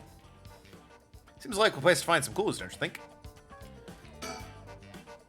High school gymnasium serves as a polling place and evacuation center. A lot of buildings around here are still made of wood. I went to a school once or twice where the gym was a polling center. But the place looks safe and sturdy. Are we gonna... Alright, speaking of schools, what is it? You said paranormal affairs can't help us right now. So why don't we get physical high schooler you mentioned to help us? Or the psychic high schooler. A lot of people involved in this case lead back to the school anyway. So it might make things easier to have them with us. Saw the title say sushi. Of my stream? What'd I name my stream? Uncursed or Die Trying? Unless you meant, like, the title of the chapter. Which I have no idea what it was then. That's what I want. For a guy who questioned me on the legality of working with them, you seem eager to exploit underage labor.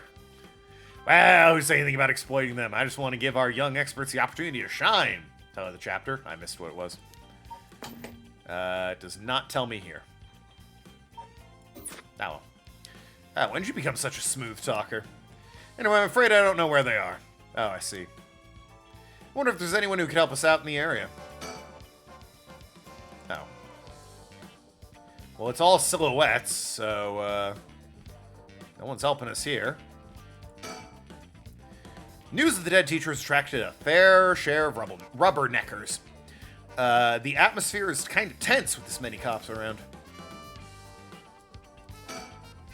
So gates will stay locked while forensics inspects the scene of the incident. Looks like they're still busy. Let's talk to the person in charge later. Alright, so I'll move then.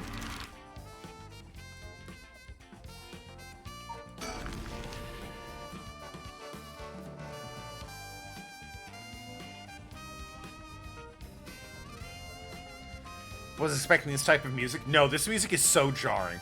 I like it. It's a good song, but it's just so weird. Part of Light reminds me of Deadly Premonition. That game was so weird.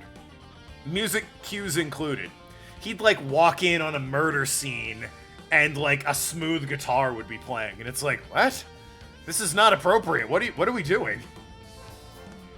Seems like Michio's house at the end of the road. We don't want to intimidate them. Maybe I should go alone. Found you. Bird number 6. That's an eagle with a pompadour. Hell yeah. Illegal eagle. Alright, I like that one. That's better than haiku, I'll give you that. The whistle and the guitar music. Oh, that was, when was that playing? The,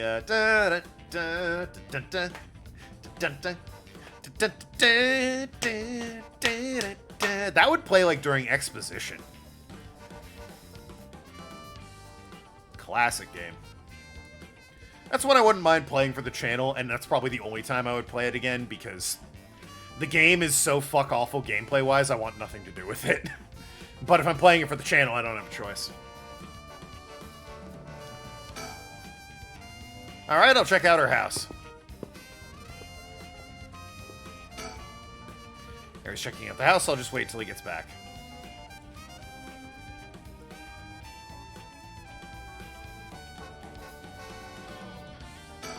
to myself.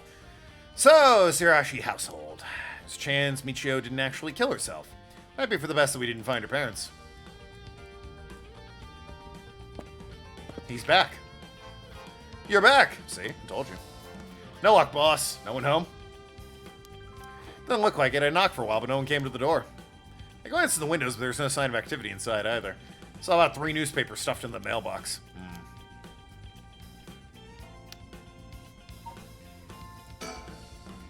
Looks disappointed. Not much we can do if they're not home. Let's go somewhere else for now.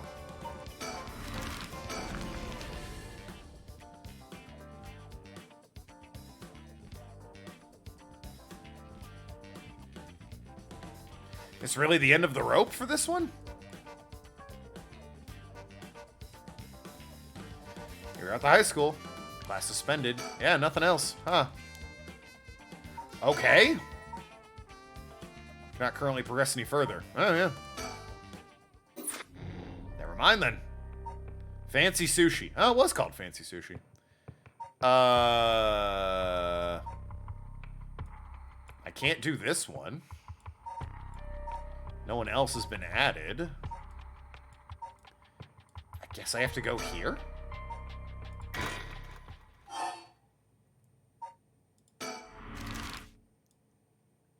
I went to the gardens and they just booted me out. Didn't see any sushi. Well, it's not done yet, to be fair.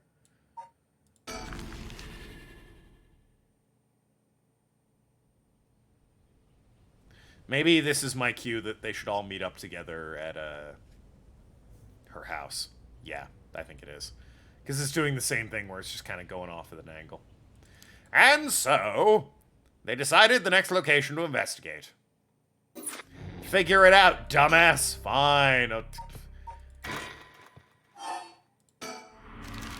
I'll go to... Her house isn't an option. The high school is. Weren't we at the high school? The bridge? I'll try all the locations. My wife!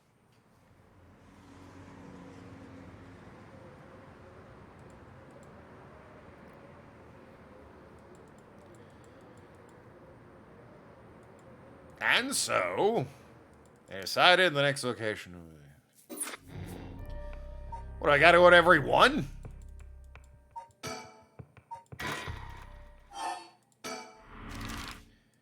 The other bridge.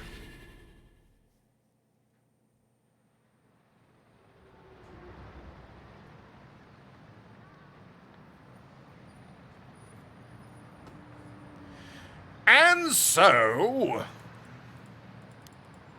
I wrote this game. Decided the next location to investigate.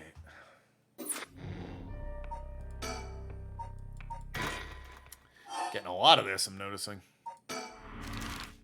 The only other place I can go is Candy Shop. I started at the high school, but maybe I can go back there, I guess.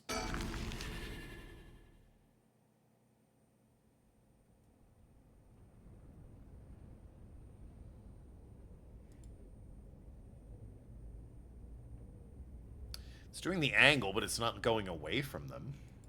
God damn you. Back to school, I guess?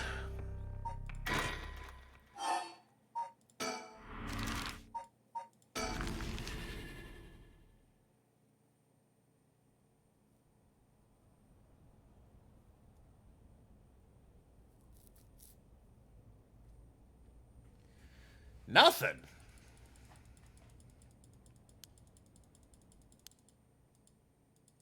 Huh.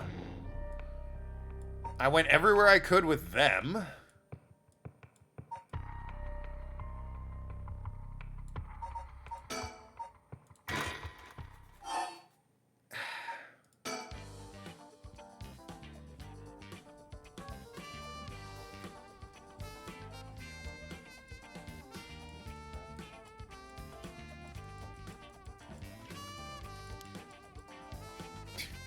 Still is great music.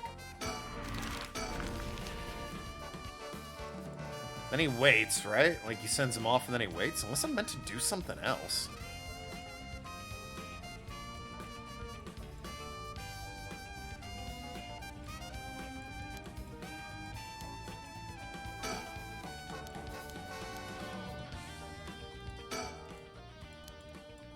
got that sticker. Oh, for God's sakes.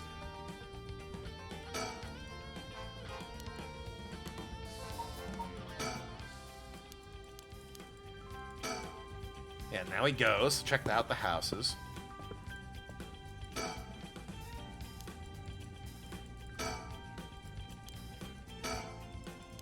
No amount of doing that progresses things.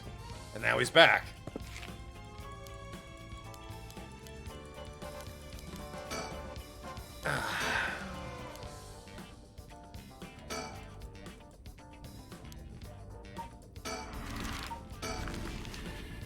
I don't know what we're doing.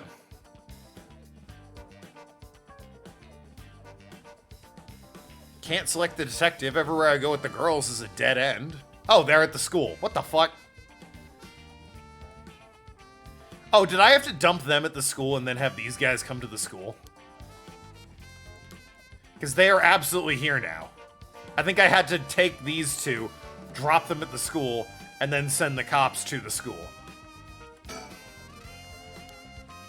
Boss, what is it? You want to talk to those girls? I do! This is divine intervention. We were brought here for a reason. Yeah, I absolutely had to have these girls go to the high school and then also have the cops at the high school at the same time. Divine intervention's right. We were brought here for a reason. Come on, Ario. Ario. Eh? What?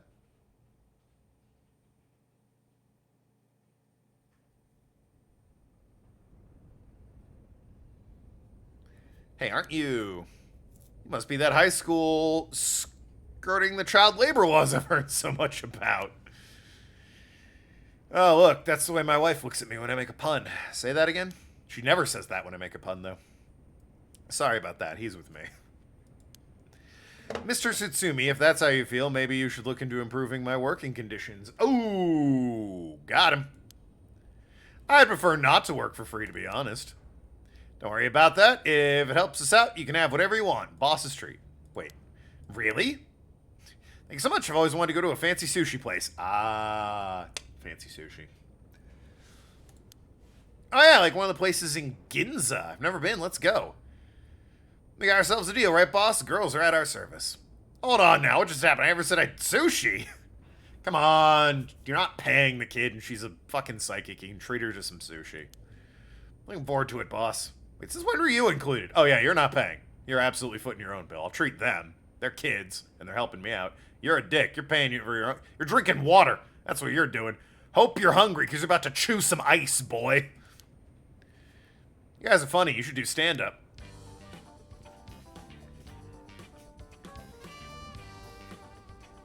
Sorry about that. Ahem. All right. Look around. Not seeing any bird stickers.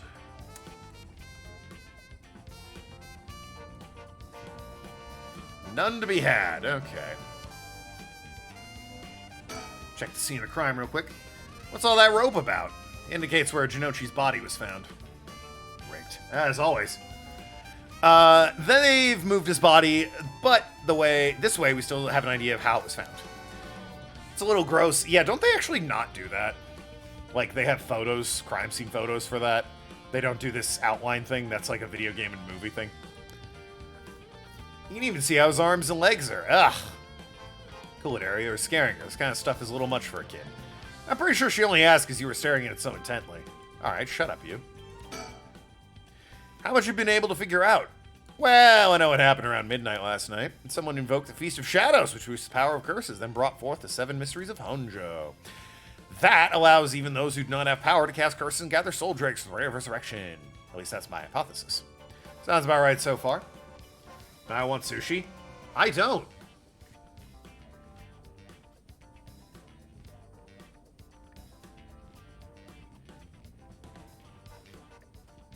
That's the I don't want sushi dance.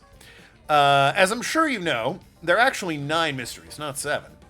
When the Feast of Shadows was cast, the curse stones appeared before those who wanted the right at the locales of the 7 mysteries. Managed to gather 3 curse stones so far, including the one I got first, the Evergreen Beach. You got 3 already? Wow. We have the curse stone, Fool's Procession. Well, Yako, the girl standing behind me, does. That's 4 accounted for, which means 5 are missing. One of them is obviously with Richter and the mom, and I don't think we know where the rest are. Well, the serial killer has one. Now we don't know where the rest are.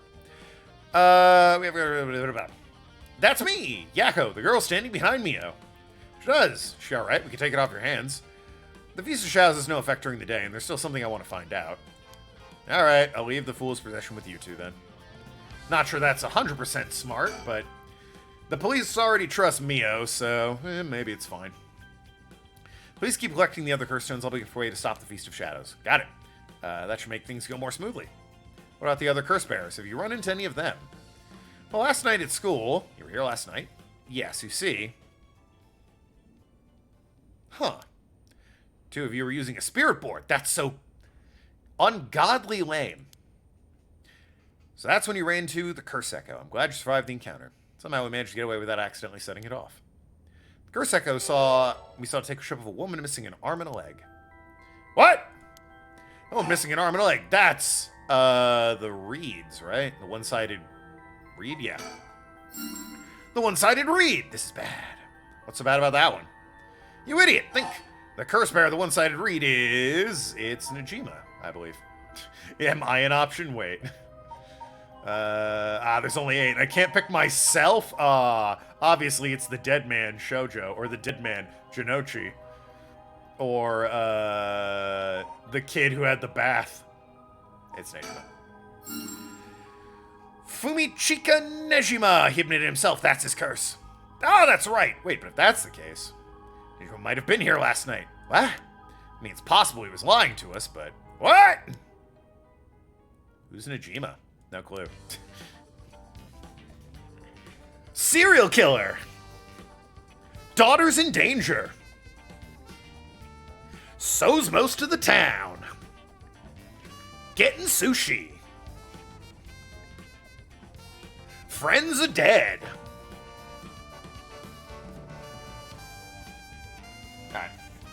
You always gotta wait for that break. Ahem. Oh, that was, observe. Mastermind Beyond the Feast of Shadows. Sure, go in order here. Najima's trying to take advantage of the Feast of Shadows for his own nefarious purposes. I didn't think it was that shocking. Oh, they gave her the full story. He said he's going to massacre the city at sundown today, and he's trying to get your daughter, too. Well, she's included in the city. Yo, Mio has tiny hands. That's why we've been trying to find him, but to no avail. Honestly, the information has been most useful weapon we got so far. Just to be sure, can you tell me who else was at the school last night? Well, as far as we know, there was us, Jinochi, and one of our classmates, Hitomi. I forget old man Ashimiya. Wait, Hitomi? You mean Hitome Okuda, second-year student? Yes, why? Boss, she was here last night. Saw Hitomi earlier. What? Shouldn't you focus on the janitor? The only one who could possibly be Najima and isn't dead? Saw Hitomi earlier, though, and she didn't seem like a curse bearer to me. Did? Did you talk to her? Yes. Would you mind if we asked you a few questions about that? Hitomi said she didn't want to talk to police because she was afraid she'd become a suspect. So I can't tell you anything unless you swear you don't drag her into this. Ah, I see.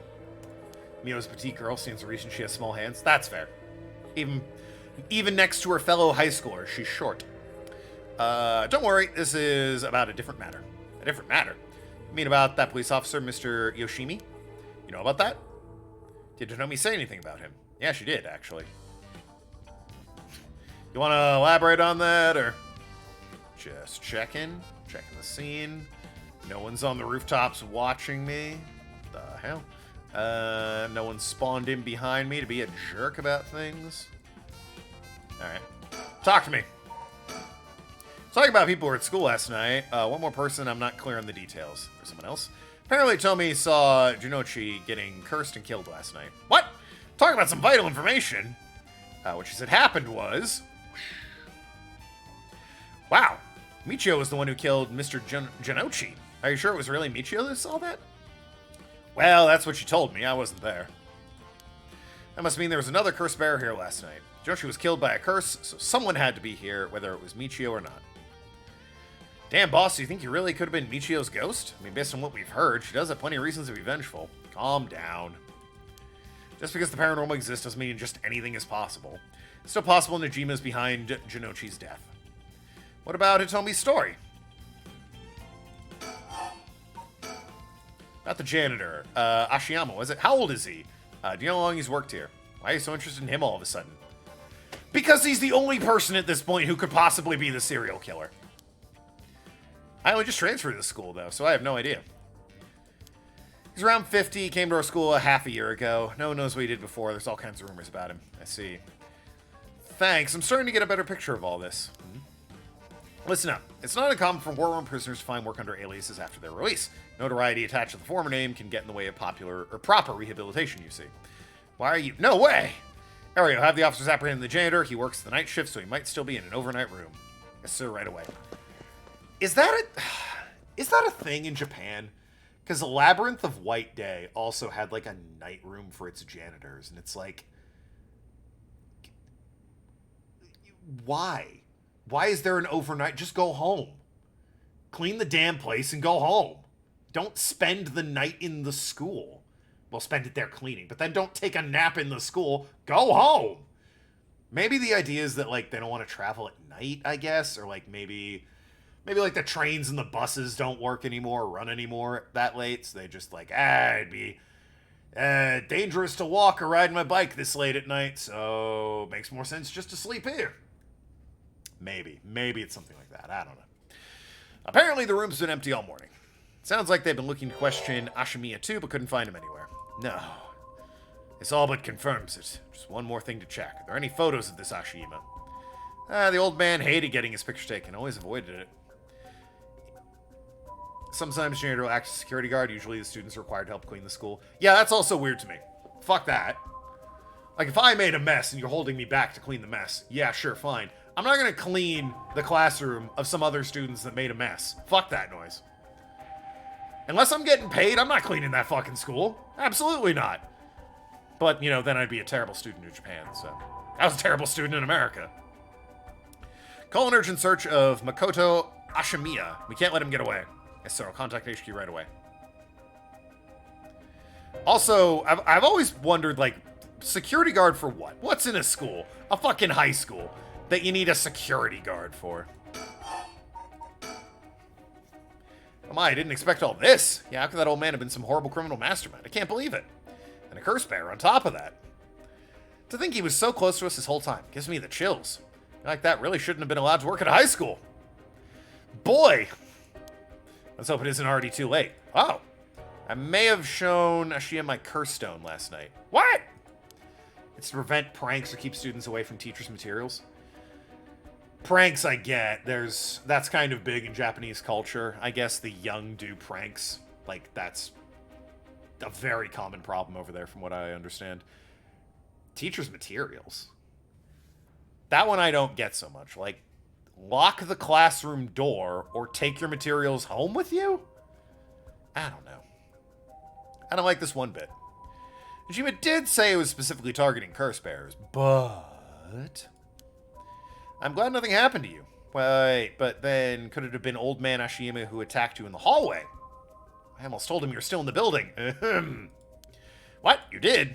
Yeah, it's a good thing I didn't say anything. You might have gotten very lucky in there, kid. There's definitely not a reality I have in my backlog where you die or anything. It's too much. I hope they find him soon. Come on. Come on, long arm of the law, help us. To put a stop to the Feast of Shadows, it would help if I knew more about the curses of the seven mysteries first came about. In that case, probably better off talking to the crabby researcher guy. I mean, Mr. Oreshi? I would very much like to talk to him. Computers, private info. I guess computers, yeah, you can't really take that home. Pranksters, there's a number of stuff that might require getting guarded. I guess. Is it that much of an issue at school? That you need a fucking security guard / janitor? Janitor, sure, fine, but security guard? Is it common enough to break into a school that's needed? What do I know? I don't live there. He's a teacher here too, isn't he? You would know him already. Might be more inclined. It depends on the school. That's fair. I suppose that's fair.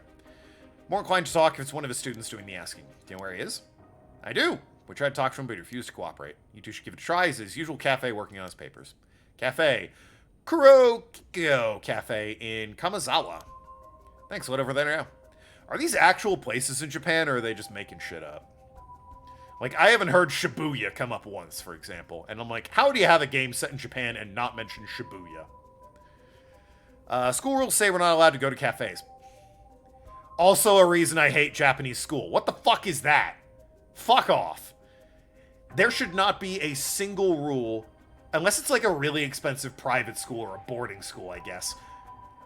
Regular-ass public school should not have any effect before or after you leave the like before you arrive and after you leave. School should not have any effect on your life at all outside of homework.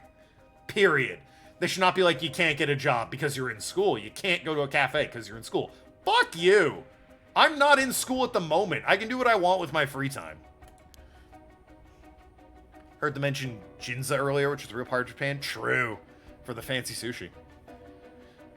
Depends on the location. High schools, high crime neighborhoods would require security guards. Yeah, sure, fine. That I'll agree to. Don't worry about it. I'll allow it. Thank you. That's all it takes. Yeah, I'm gonna use the common sense clause of the law that says it's fucking stupid a school can tell you what you can and can't do outside of school. And they'll be like, oh yeah, it's a good point. Shut up, school. And then they can do whatever they want. Must be a mastermind behind everything. Someone who orchestrated all this for a reason. I want to find out why. Tommy did say Mr. Yoshimi entrusted her with something. He did? What was it? Yoshimi gave her a talisman. Yeah, apparently he also asked to look for her. This is actually, they mentioned, not a great neighborhood, so I guess a security guard would make sense. The only reason it's at all, like, livable and good is because of the soap factory.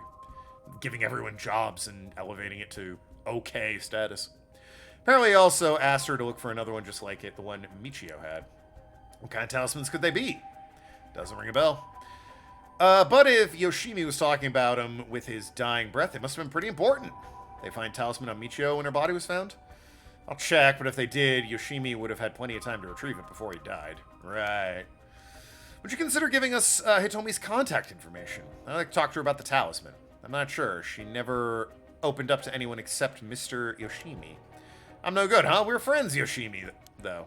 Or I was friends with Yoshimi, though. You don't seem like too bad of a guy. Not all that scary for a cop. Also, doesn't Mio know Tsutsumi here? Like, they've worked together. They clearly know each other. But I doubt that'll be enough for her. She really doesn't want to end up becoming a suspect. To be honest, she was even a bit wary of us. His own serial killer mastermind in the curse situation. I mean, that makes sense, Arg. I agree with you, but I think the story is going to do, like, a fake out with it. So I wouldn't be surprised if that's not the case. Well, then. Do you think we should talk to Yoshimi's fiance? Haven't they met before? Oh, yeah, they did meet. Oh, they have. She told us about that. She might be willing to talk to her. All right, then. We better find her fast. The fiance is cute, by the way. And she's single now. Just saying. Just saying. You haven't been able to reach her. That's a little worrying. Mayu Chizawa. We'll let her know as soon as we manage to contact her. Let you know as soon as we manage to contact her. Okay, I'm willing to give Hitomi's contact information to her. All right, one more thing. Hitomi told me Mr. Yoshimi gave her instructions in the event that something happened to him. Told her to give her the talisman to Mr. Nakagoshi from the police headquarters. It's Nakagoshi's case. Why would Yoshimi tell her that? Could you check on that? I will, but I don't know if they'll pick up when I call. Is he with the Paranormal Affairs Bureau or PAB? Well, yes. Nakagoshi's the chief. He's almost never in, so I don't really know the guy. Didn't they mention that the chief was like an ancient bird or something, leading to an awkward situation in which they're giving information to a bird about the case, debriefing it? I'm not even sure he exists or if he's just a figurehead. I've never spoken with him myself. That's him right there! Oh my god! All of Paranormal Affairs cases are referred to as Nakagoshi cases. Jeez, what's up with that? Wow! Oh, it's just you. Just that guy over there. Okay. The amulet Hitomi was looking for may be the missing puzzle piece to the mystery. I can't move. Can I talk to you? I can. What was the thing you mentioned about Michio earlier? Something about a grudge? Know anything about that? What's your relation?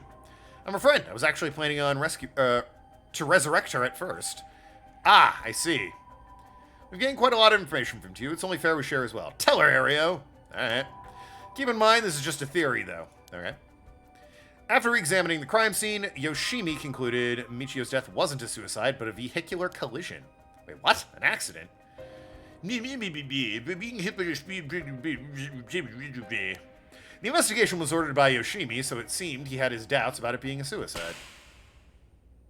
A van? Speeding? I don't know why this is surprising to you. You startled me.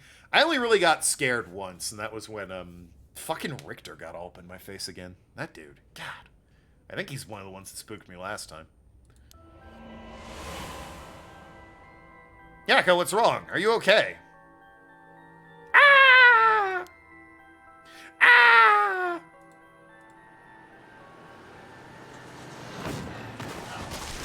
Ugh. A van. There's a young man in the driver's seat. In the passenger seat. A woman? Yako! Oh, dear. Huh? Yes. Wait, was I...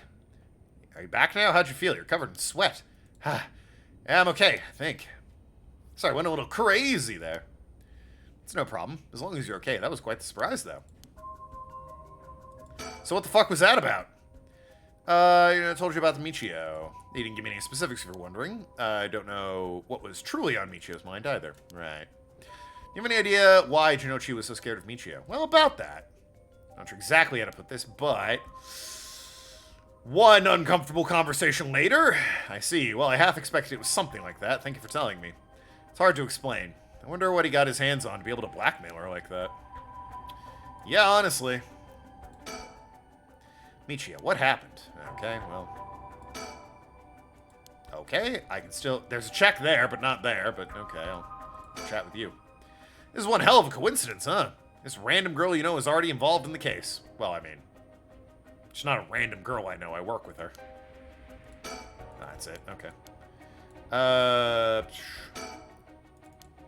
No idea. Surroundings?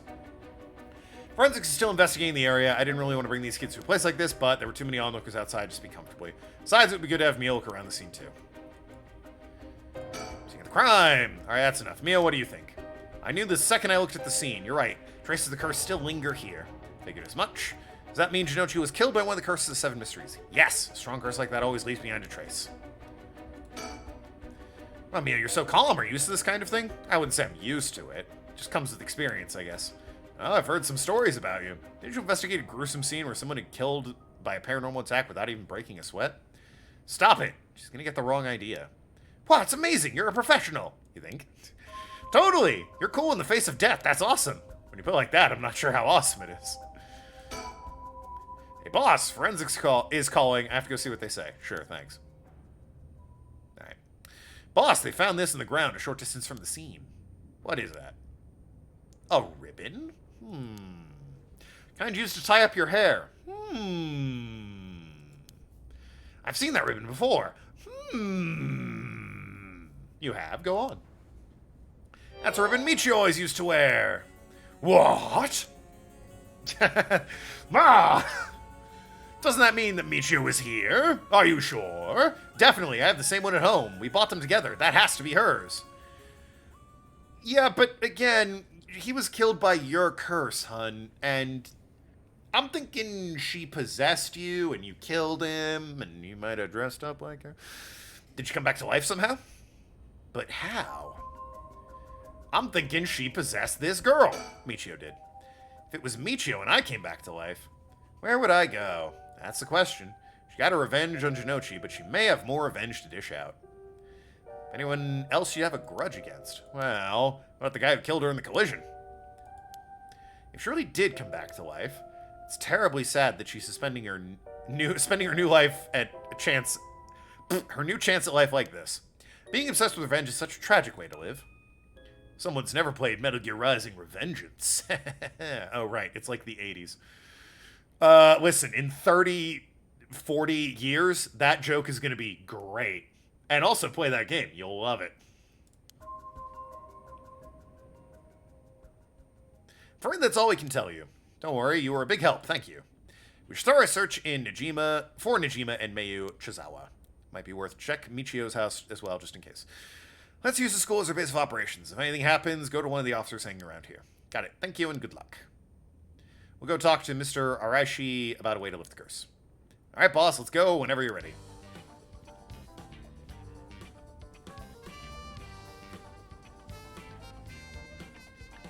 Don't mind the boss, he just does that sometimes. Alright then.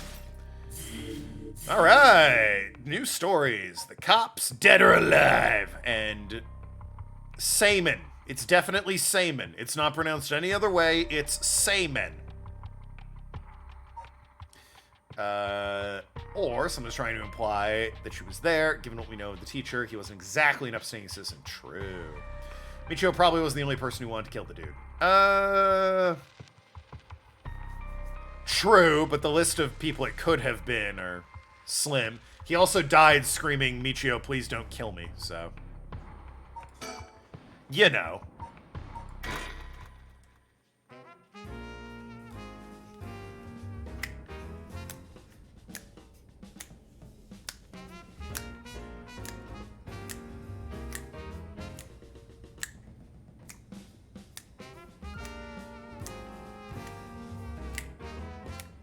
What a weird soundtrack this game has. Oh, fucking weird.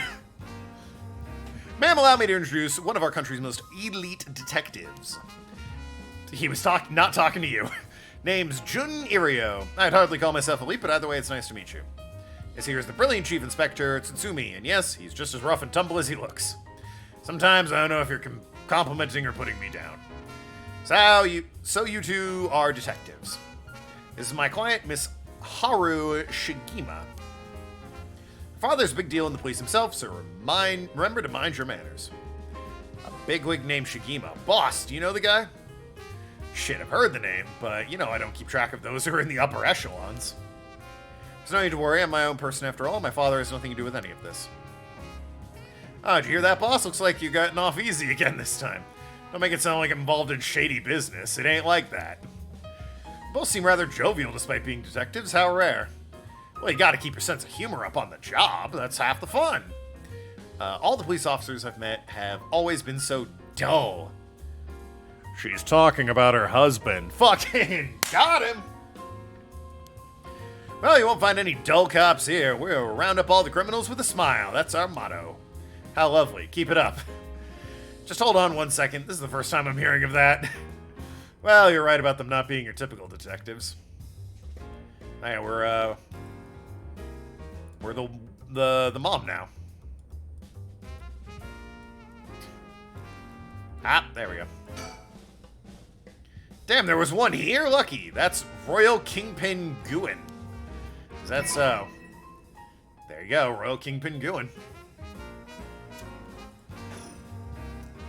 List of people who could have killed him is slim, but even given all the paranormal shit that's gone down recently, I wouldn't immediately jump to the recently dead girl who was brought back to life to shout revenge. I'm thinking because they mentioned something about if you're close to somebody, you can possess them and compel them to do things. I'm thinking Michio possessed Yako, and Yako used her curse on the guy, because he died with Yako's curse stone. He, to reiterate, Jinochi, there we go. His body was his deceased body was discovered at the school ground at dawn. It doesn't say how he died, but they mentioned it looked like he fell from a great height. And Yako over here,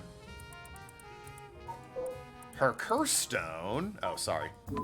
That would be Files, 7 Mysteries, Fool's Procession. Curse stone kills by fatal fall the one who hears music for 30 seconds without seeing the bearer of the curse. And it might say in possession of Yako. Yeah, now. Oh wait, no, just the high school. Well, this is the one that Yako has, and that's how he died. So I'm thinking she possessed Yako, and Yako killed him while being possessed. Anyway, let's chat. What brings you here, Richter? You on a case? That's right, I'm picking up the police's slack. We're right here, what do you mean? Just remember the kidnapping and murder case from last year? Oh, I remember now. You're Haru Shigima from the kidnapping case. Huh? Did I miss something? Don't be an idiot. It was a case where Munasada Shigima's grandson was kidnapped, which must have been your son, madam. Indeed, that story was suppressed by the news. In the end, it was considered a huge failure on the police department's part. Most of the investigation was conducted in secret. And unfortunately, the department is unwilling to reopen the case. An investigation carried out afterwards turned up nothing at all, which is why I'm now on the job. So they never caught the culprit, huh? That's rough. So your findings have brought you to this place, then. That's right. An individual connected to this case used to live around here. Used to? That's right. As of last week, they're deceased. We'd hoped to talk to the family. No one was home when I checked last time, so we figured we'd try again. Interesting. Sure doesn't look good on the police to be mishandling cases like these. If there really was a culprit, it should be our responsibility to bring them to justice. Well, I do consider the police my people. So you consider the blame to be shared. You've got a stern side as well, I see. It's important to be professional when you need to be. Mishandling cases, okay. By the way, this might be sudden, but there's something I'd like to confirm with you. And that is... Do you happen to know anything about the 7 Mysteries of Hanzhou? Sorry, Chief, that's hardly... With all due respect, investigator, I think my question was addressed to the lady, if you insist. What do you say, ma'am? Can you tell us anything? Oh, be honest, we haven't used the damn thing. I've heard of the 7 Mysteries, but this talk of curses eludes me. I don't think I mentioned anything of curses. Did I? 7 Mysteries of Hanzhou. That's hardly... questions the rest of the lady. Can you tell us anything? I've heard of the 7 Mysteries, but this talk of curses eludes me. I didn't say anything about curses, but okay. Sure.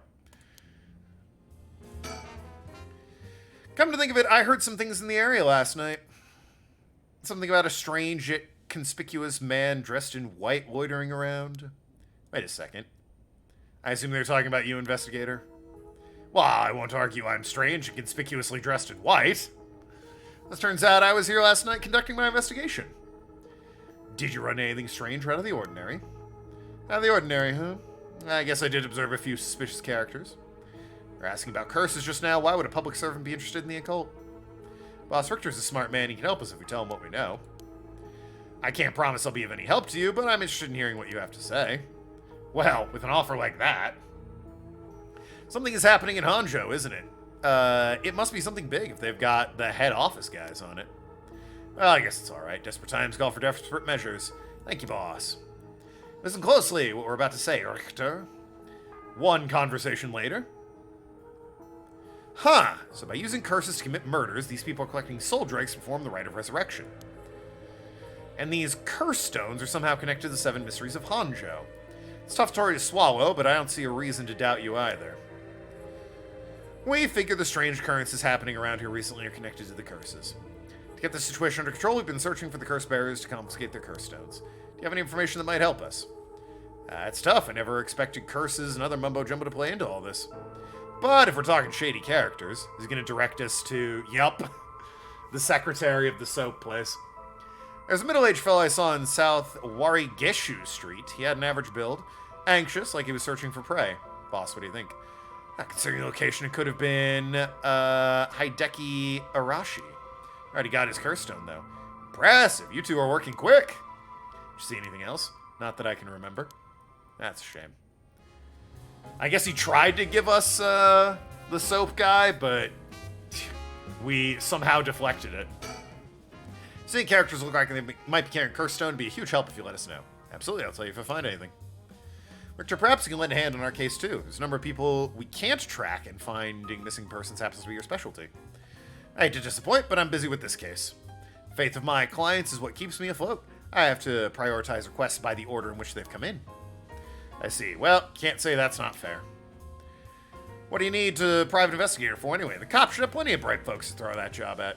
True, but this is an ordinary case we're dealing with here. Huh? By the way, that reminds me, Richter. Yes? You said the person who used to live here died last week. You wouldn't be referring to Michio Shiraishi by chance? You knew? I thought so. Seems like we're here for the same reason. Seriously? Michio was involved with curses and magic? Strictly speaking, the curse parties are not concerned. We're looking into Yoshimi's case. Yoshimi? Oh, right. Hajime Yoshimi. That's right. He died on the job. I'm sure you heard about it. I heard. It was a most unfortunate loss. So there's a connection between Yoshimi of the Juvenile District and Michio. Boy, detective, you think you can piece together why the Juvenile District cop and a juvenile delinquent might have known each other? You want to fucking take a real long pause and figure that one out? Well, hold on. Let's focus on Michio for a second. You think she had something to do with the kidnapping? Talk about unforeseen developments. Exchanging information should prove mutually beneficial. I'll tell you what I know, but in turn I want the full scoop on your findings concerning Michio. Sure, to tell you the truth. One conversation later. What? You believe Michio's ghost is the one who killed Mr. Jinochi? Wow, Jesus. Don't need the gunshot when we do a harsh cut, thank you. So he wasn't just mumbling nonsense. I mean, we haven't fully confirmed anything. But the testimonies we've heard and the evidence we found point in that direction. Testimony? You mean from the psychic high schoolers? Didn't they also say there was a chance Michio hadn't killed herself? Wait, if that's all true, then... Did you figure something out? Kankichiro Iwai. Okay, what about him? Poor woman. Look at her. Terrified of this man. Eh? He'll be the next victim. We have to open the door to the Sarashir house. We need to look inside. Hey, what's gotten into you? Boss? I'm sure the landlord would give us the key if we asked. Why didn't we do that? Do you know how long that would take? We can ask for permission later. That's called asking for forgiveness. Richter, calm down. We can just... Or we can't just.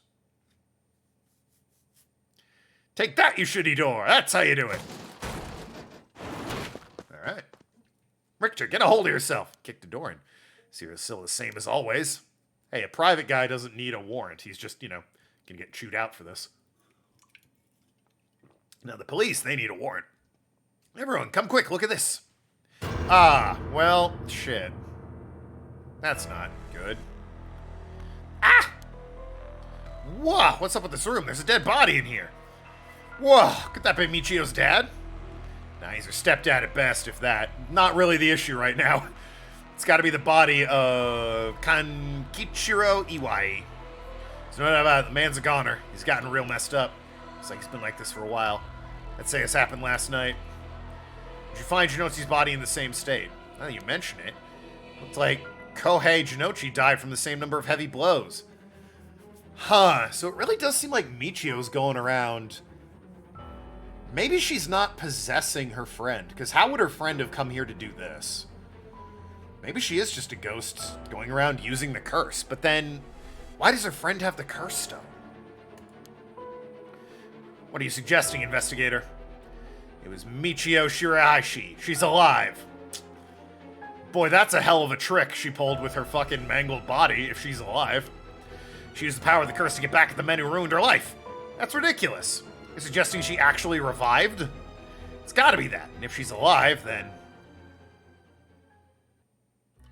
I'm noticing photos... Oh, hey, what up? Been a while. I'm noticing photos of the serial killer all over the wall, by the way. I know, I apologize for the interruption. I know we're just arriving at an interesting plot point. Yeah, we are, actually. But do you really think a dead girl's gonna be taking revenge from beyond the grave? Consider this. What if Michio Shirahashi never died? I mean, it's still a hell of a trick. Her mangled corpse was scraped off the pavement. So you've come this far, I'm sure you already know the truth, don't you? I suspect a ghost. And so I would have you answer me a question. Where in Honjo was Michio Shirahashi at the hour of 8 o'clock this morning? Oh, God.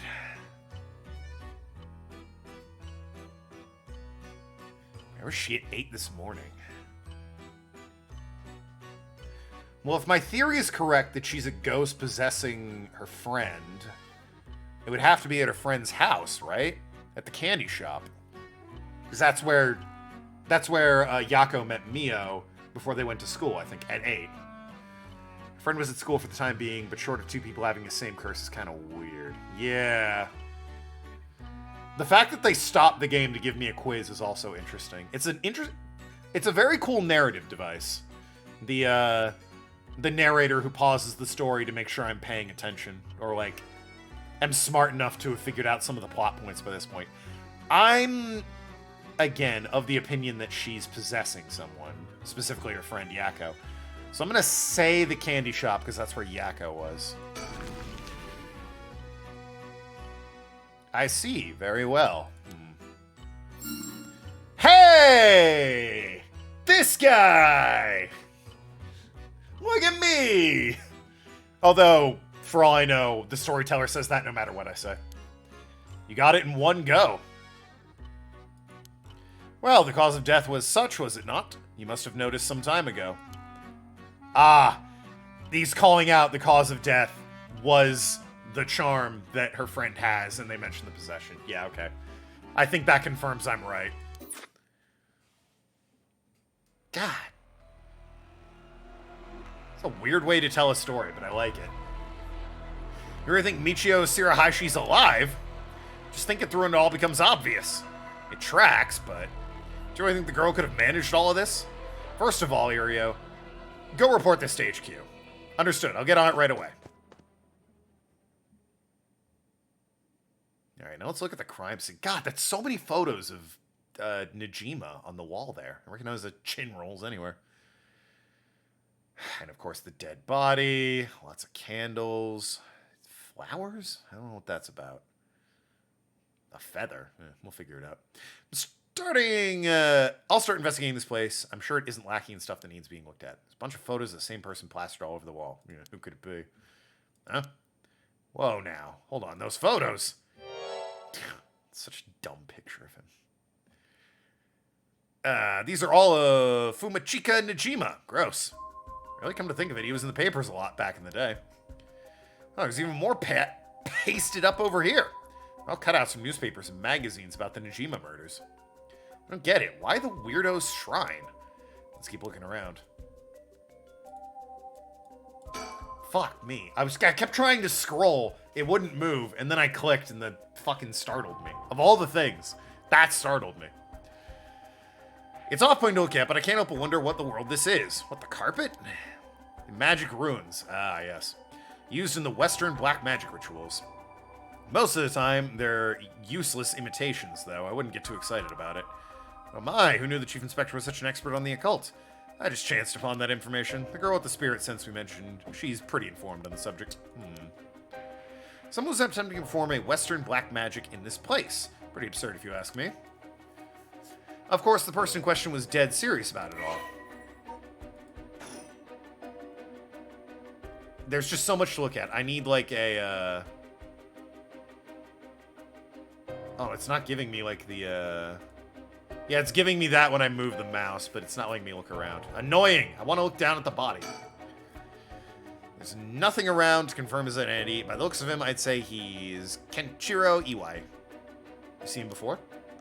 I heard he had a criminal record, so I assumed he wouldn't have had a respectable occupation. Is this what a curse does to a person? Man, better not to look so closely. It's amazing. That's a takeaway.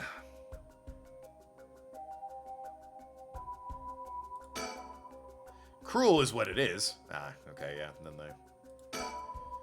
Looks like things spread out. I've been here for a while. Ritual or whatever. It was something he attempted up to recently. Plenty of neighbors mentioned having heard a strange mantra-like noises coming during the night. Oh yeah, the chanting. I think he was the one chanting. Hard to say. Could have been one of the Shiraishis as well.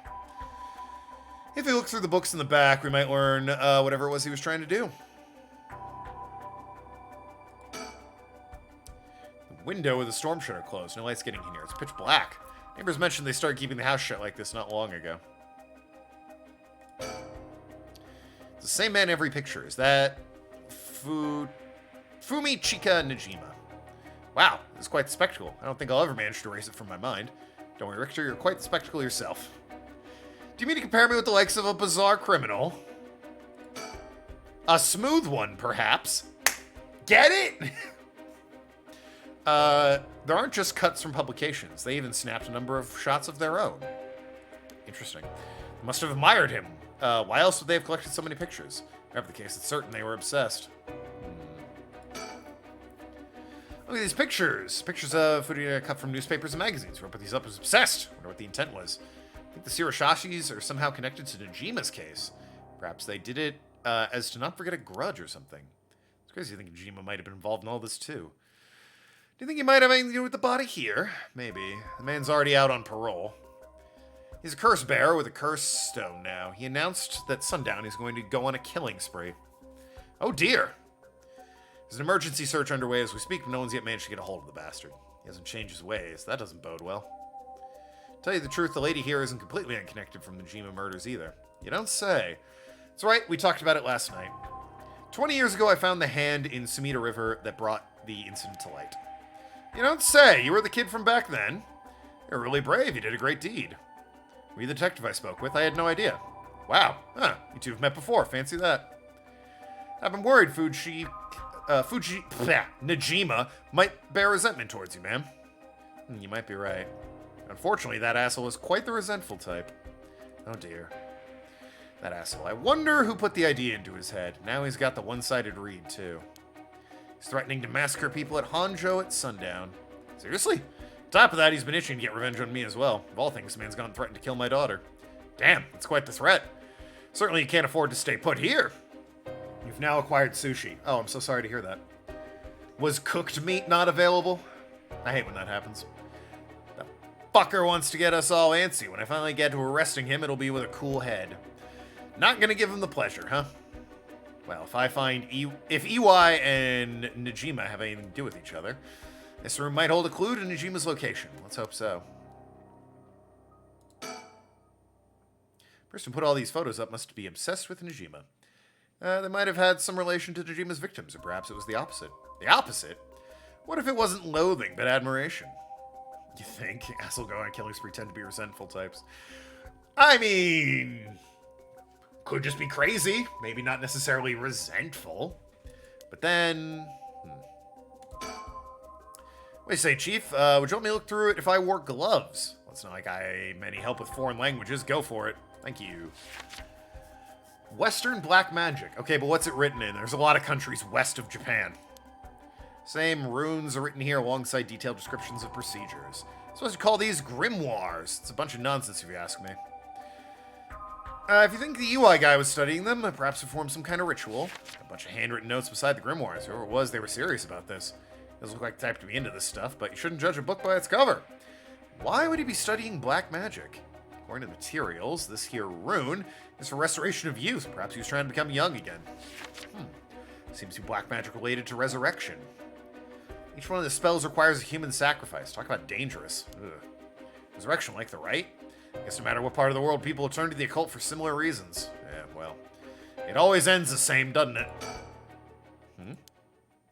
What's that? Looks like a journal. It's probably EY's.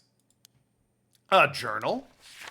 His writing is surprisingly thorough. It's almost as if he was writing a report for someone.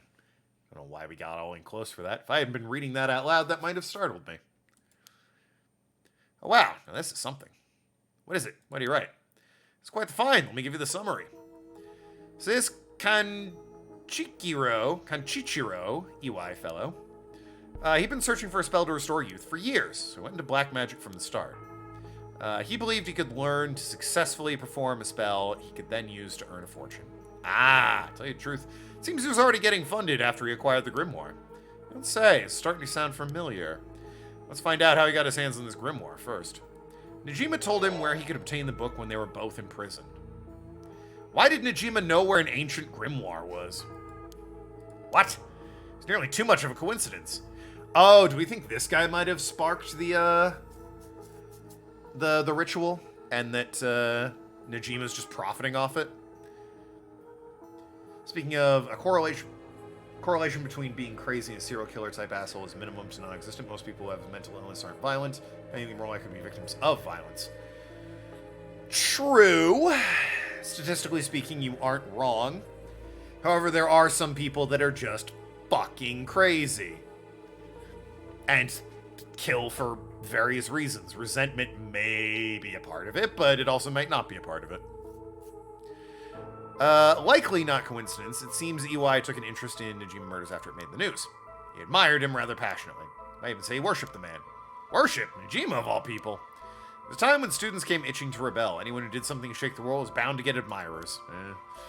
I had been collecting the photos ever since that time. And since he just so happened to land in prison at the same time as Najima, he made sure to get in contact. That's a lot.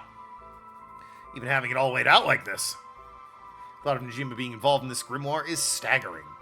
I don't think we've ever had anything pointing to that. What's the connection? To be honest, it's all shock to me. For years, we've been scratching our heads over the motives behind the Najima murders. Yep, it's a mystery to all of us from the very start. Whoa now, wait just 1 minute. Do you think... No way, are you saying... That's right, murders might have been for ritual. He was attempting to perform black magic. Instructions written down in the sacrificial offering match up exactly with the acts carried out by Najima. Oh! Well, yeah, that's probably likely then. Gotta be kidding me. So that sadistic crap he was doing was all for black magic. That's what the evidence suggests. However, Najima tried to do some type of resurrection ritual, but EY had different motives. Chief Inspector, you might think this is all stuff fantasy, but that doesn't refute that Najima and Iwa were both acting in earnest. Yeah, so one guy, we have no idea why Najima was doing black magic. Maybe it was this ritual, who knows? EY was trying to get eternal youth, which doesn't seem like it worked. If this Shrine person is an associate of Najima via being his prison buddy, it's easy to see how Najima might profit from it. Potentially. Especially if he tricked him into self-sacrificing. Which, I wouldn't put past him. That doesn't refute that Najima and Iwe were both acting in earnest. That's batshit insane. You're telling me the nutjob did all this from hokey-pokey resurrection. Shit, resurrection? That means there must have been someone Najima wanted to bring back to life. Alright, that one startled me a bit. That's it! That has to be it! Fucking hell, it all makes sense now! What is it? About the Najima murders. There's some information that's been kept from the public. Go on. When we broke into the house and arrested him, we found a baby. A baby? It was a girl, looked about 6 months old. She was covered in filth and looked so weak and sickly. Harsh. We called the medics right away. If we were a second later, I'm sure the girl would have died. So, was Najima the father? He told us he'd found her under a bridge. Oh, she's so much better off now, with you withering away, I guess. He found her. She was abandoned. I heard of parents threatening to leave children under a bridge as a threat. I said threat twice there, unnecessary, but I think it really happens. I suppose there are cases with dead newborns found stuffed in coin lockers. So it's not without precedent. I gotta say, all the coin locker babies I know of, they lived for a while. One of them's dead now. The other one's doing fine. He's doing great. Whatever the case, we never found out the truth. But there's one rumor from back then that I could never get out of my head. It's starting to sound more like me now. The game just call out Yakuza. Well, they didn't die in those lockers, did they? Although it might be a nod to it. I'm sure this isn't the first time you've heard of it. Many believe Najima's guilty of more crimes when we got him convicted. Back then, a lot of girls went missing. I remember all of that. Among the high school girls that might have been murdered, or maybe I should say sacrificed, was a girl who was pregnant. Ooh.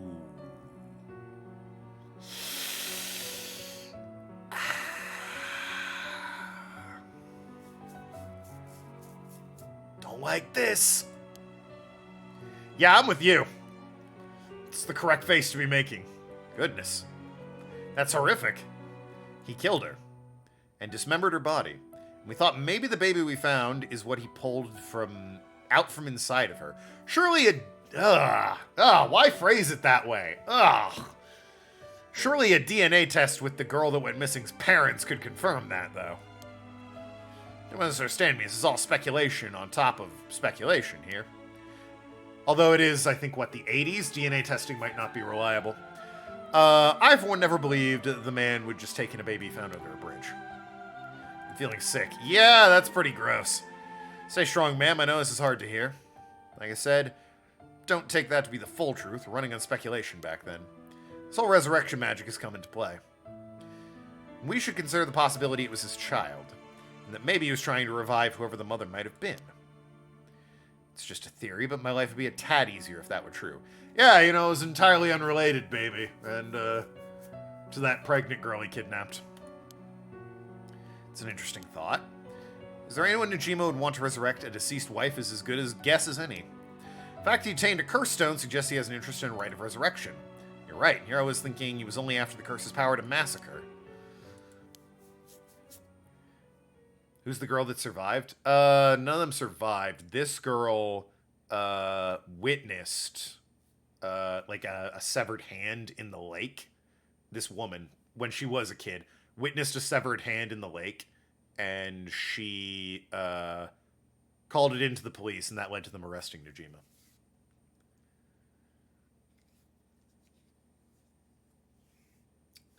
Michio, perhaps? Well, I think... Remember, they quizzed me on where she was at 8 in the morning, and I said the candy shop. And they said I was correct, so I think Michio might not be alive. They're saying she might be. I don't think she is. I think she's a ghost that is possessing Yako and using Yako to carry out her revenge via the curse stone. They say they found the toddler with Najima who survived. Oh, true. They did say she survived. This was 20 years ago, however, so it's probably not a high school student. Yeah. What happened to the child? Yeah, there you go. Without a birth registration on file, best we do is find the girl a suitable foster parent. We decided to keep circumstances secret for the sake of the child's future. Well, I'm glad she was taken care of. There you go. It was 20 years ago, so definitely out of high school by now. Could be one of the college girls we know. I suspect Yoko is the detective's daughter. It could be this weirdo. The one who's like, I want to bring back an artist. Could be her.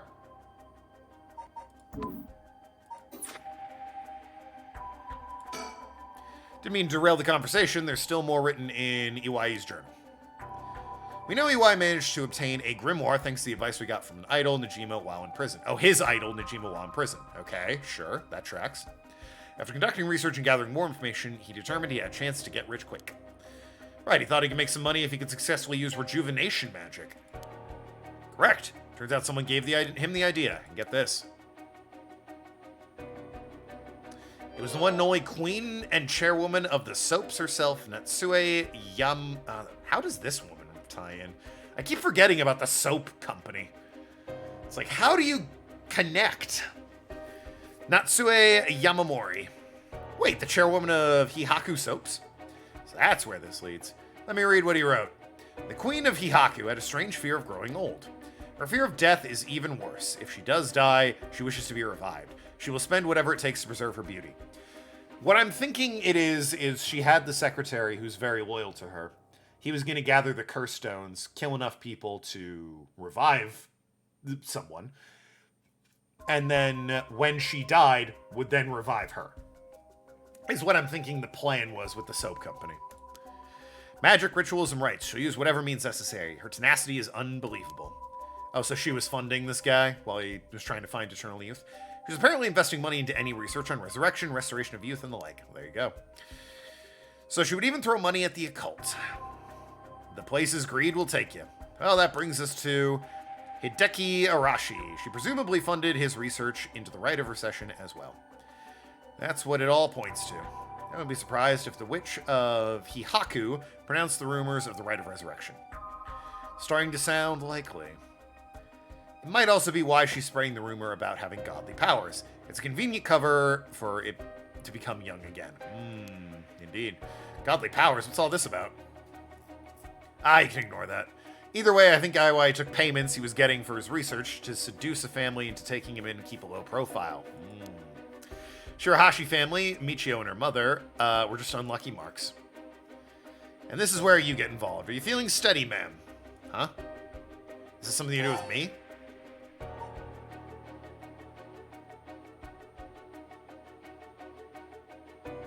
What would this have to do with her?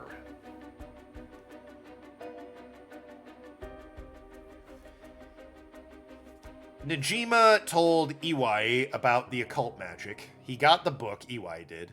Found out he could make people young. Got money from the soap company chairwoman to try and find a way to use black magic to keep her young. With the money, he pretended to be a swell, well-to-do, suave, money-making man, got into Michio's family to keep a low profile, have a house to himself. Could have just bought one, I think, but single guy living alone might have drawn attention, I guess. Abused the shit out of them, but had money. Did occult shit. How does this involve her? I have no idea. What are you talking about? Please calm down. She asked you, what are you talking about? How calmer could she be? UI moved him with the surety is to practice his magic. Yeah? He has sacrificed to perform his youth restoration spell, but... Okay. I meant extracting life force from someone young. Oh. Oh. Kidnapping. Got it. Yeah. Yeah, that's about right.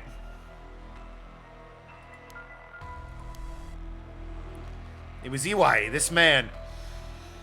Must have also despised Najima's detractors. Not to mention, he was captured and sent to jail once before. Surely he had a bone to pick with the police. He realized he had the chance to both avenge Najima, embarrass the police, and acquire living sacrifice at the same time. Fuck, yeah. You got it. Iwai kidnapped Haru Shigima's son and managed to score 3 birds with 1 stone. That is not a face of a calm woman. You're telling me that horrid man never had intention of returning my child? Ah. I thought there might be a reason why the kidnapper seemed to be mocking the police. He never wanted money. His aim was to humiliate the force. It all makes sense now. You must have used Michio to lower your boy's defenses and kidnapped him on his way back home. I mean, he's dead now. I get you're having an episode, but he is super dead. Man, please calm down. I understand you must remember to breathe. You don't understand. You have absolutely no idea what I'm going through. This isn't a joke. I wouldn't expect police to understand. You'll never understand.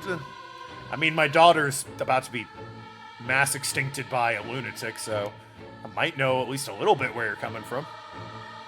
Living sacrifices, what a stupid idea from a stupid little man. Okay, man, let's take a moment to breathe. Why don't we get some fresh air? Can't believe this. Ugh. Yeah, that's rough. That is a rough situation. I think it's best we take our leave. Before we go, there's one more important piece of information noted in this journal. No. He got in contact with Najima last year after he was released on parole. Provided him with accommodation and financial support. Is that so? Managed to find a hideout for Najima to stay in. Ooh, damn it. If anything, it's rather than using money to support the Hiroshires, it seems most went to Najima instead. Oh, cool. That's a rough twist, yeah. It's pretty dark. Najima's lurking around anywhere at the moment. It's probably at that hideout. Did he write where it was? Unfortunately, no. Not that I can tell. But it seems Michio knew where it was. Damn it. She never met Najima in person, but she was made to go in and clean up among other things. Really? Asshole couldn't clean up his own mess and he had to use a fucking high school kid? This guy sucks. What good is that information? The girl's already dead. Wait, no, she's alive. That's right. Michio's alive. If you can find her and get her to talk to you, you can get her to spill the beans on his hideout. Investigator, I'm asking you. I should be going. The lady's not well. I mean, she's not well. He's entirely correct. Back at the bridge. Well, I will say, the detective and the mom's story got much more interesting. A lot darker, too. Feeling better than that, we've gotten some fresh air, man. Yo, after the first episode with its jump scares in the tutorial, it really hasn't done the jump scare thing that much since. It's gotten me 1 or 2 times with some quick cuts, but there haven't been any, like, proper jump scares. So go back to an earlier discussion, it's a weird thing to bring up if the survivor girl isn't going to be relevant to the plot at all. That's why I suspect it is the college-age girl. This one. The university student. Because she fits the age gap, and she's, like, weird.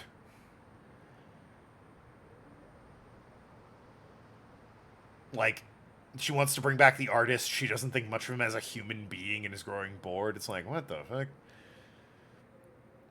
Content to ride a trend of the occult to get her hands on whatever she needs and wants in life. That doesn't sound like a well-adjusted person, you know?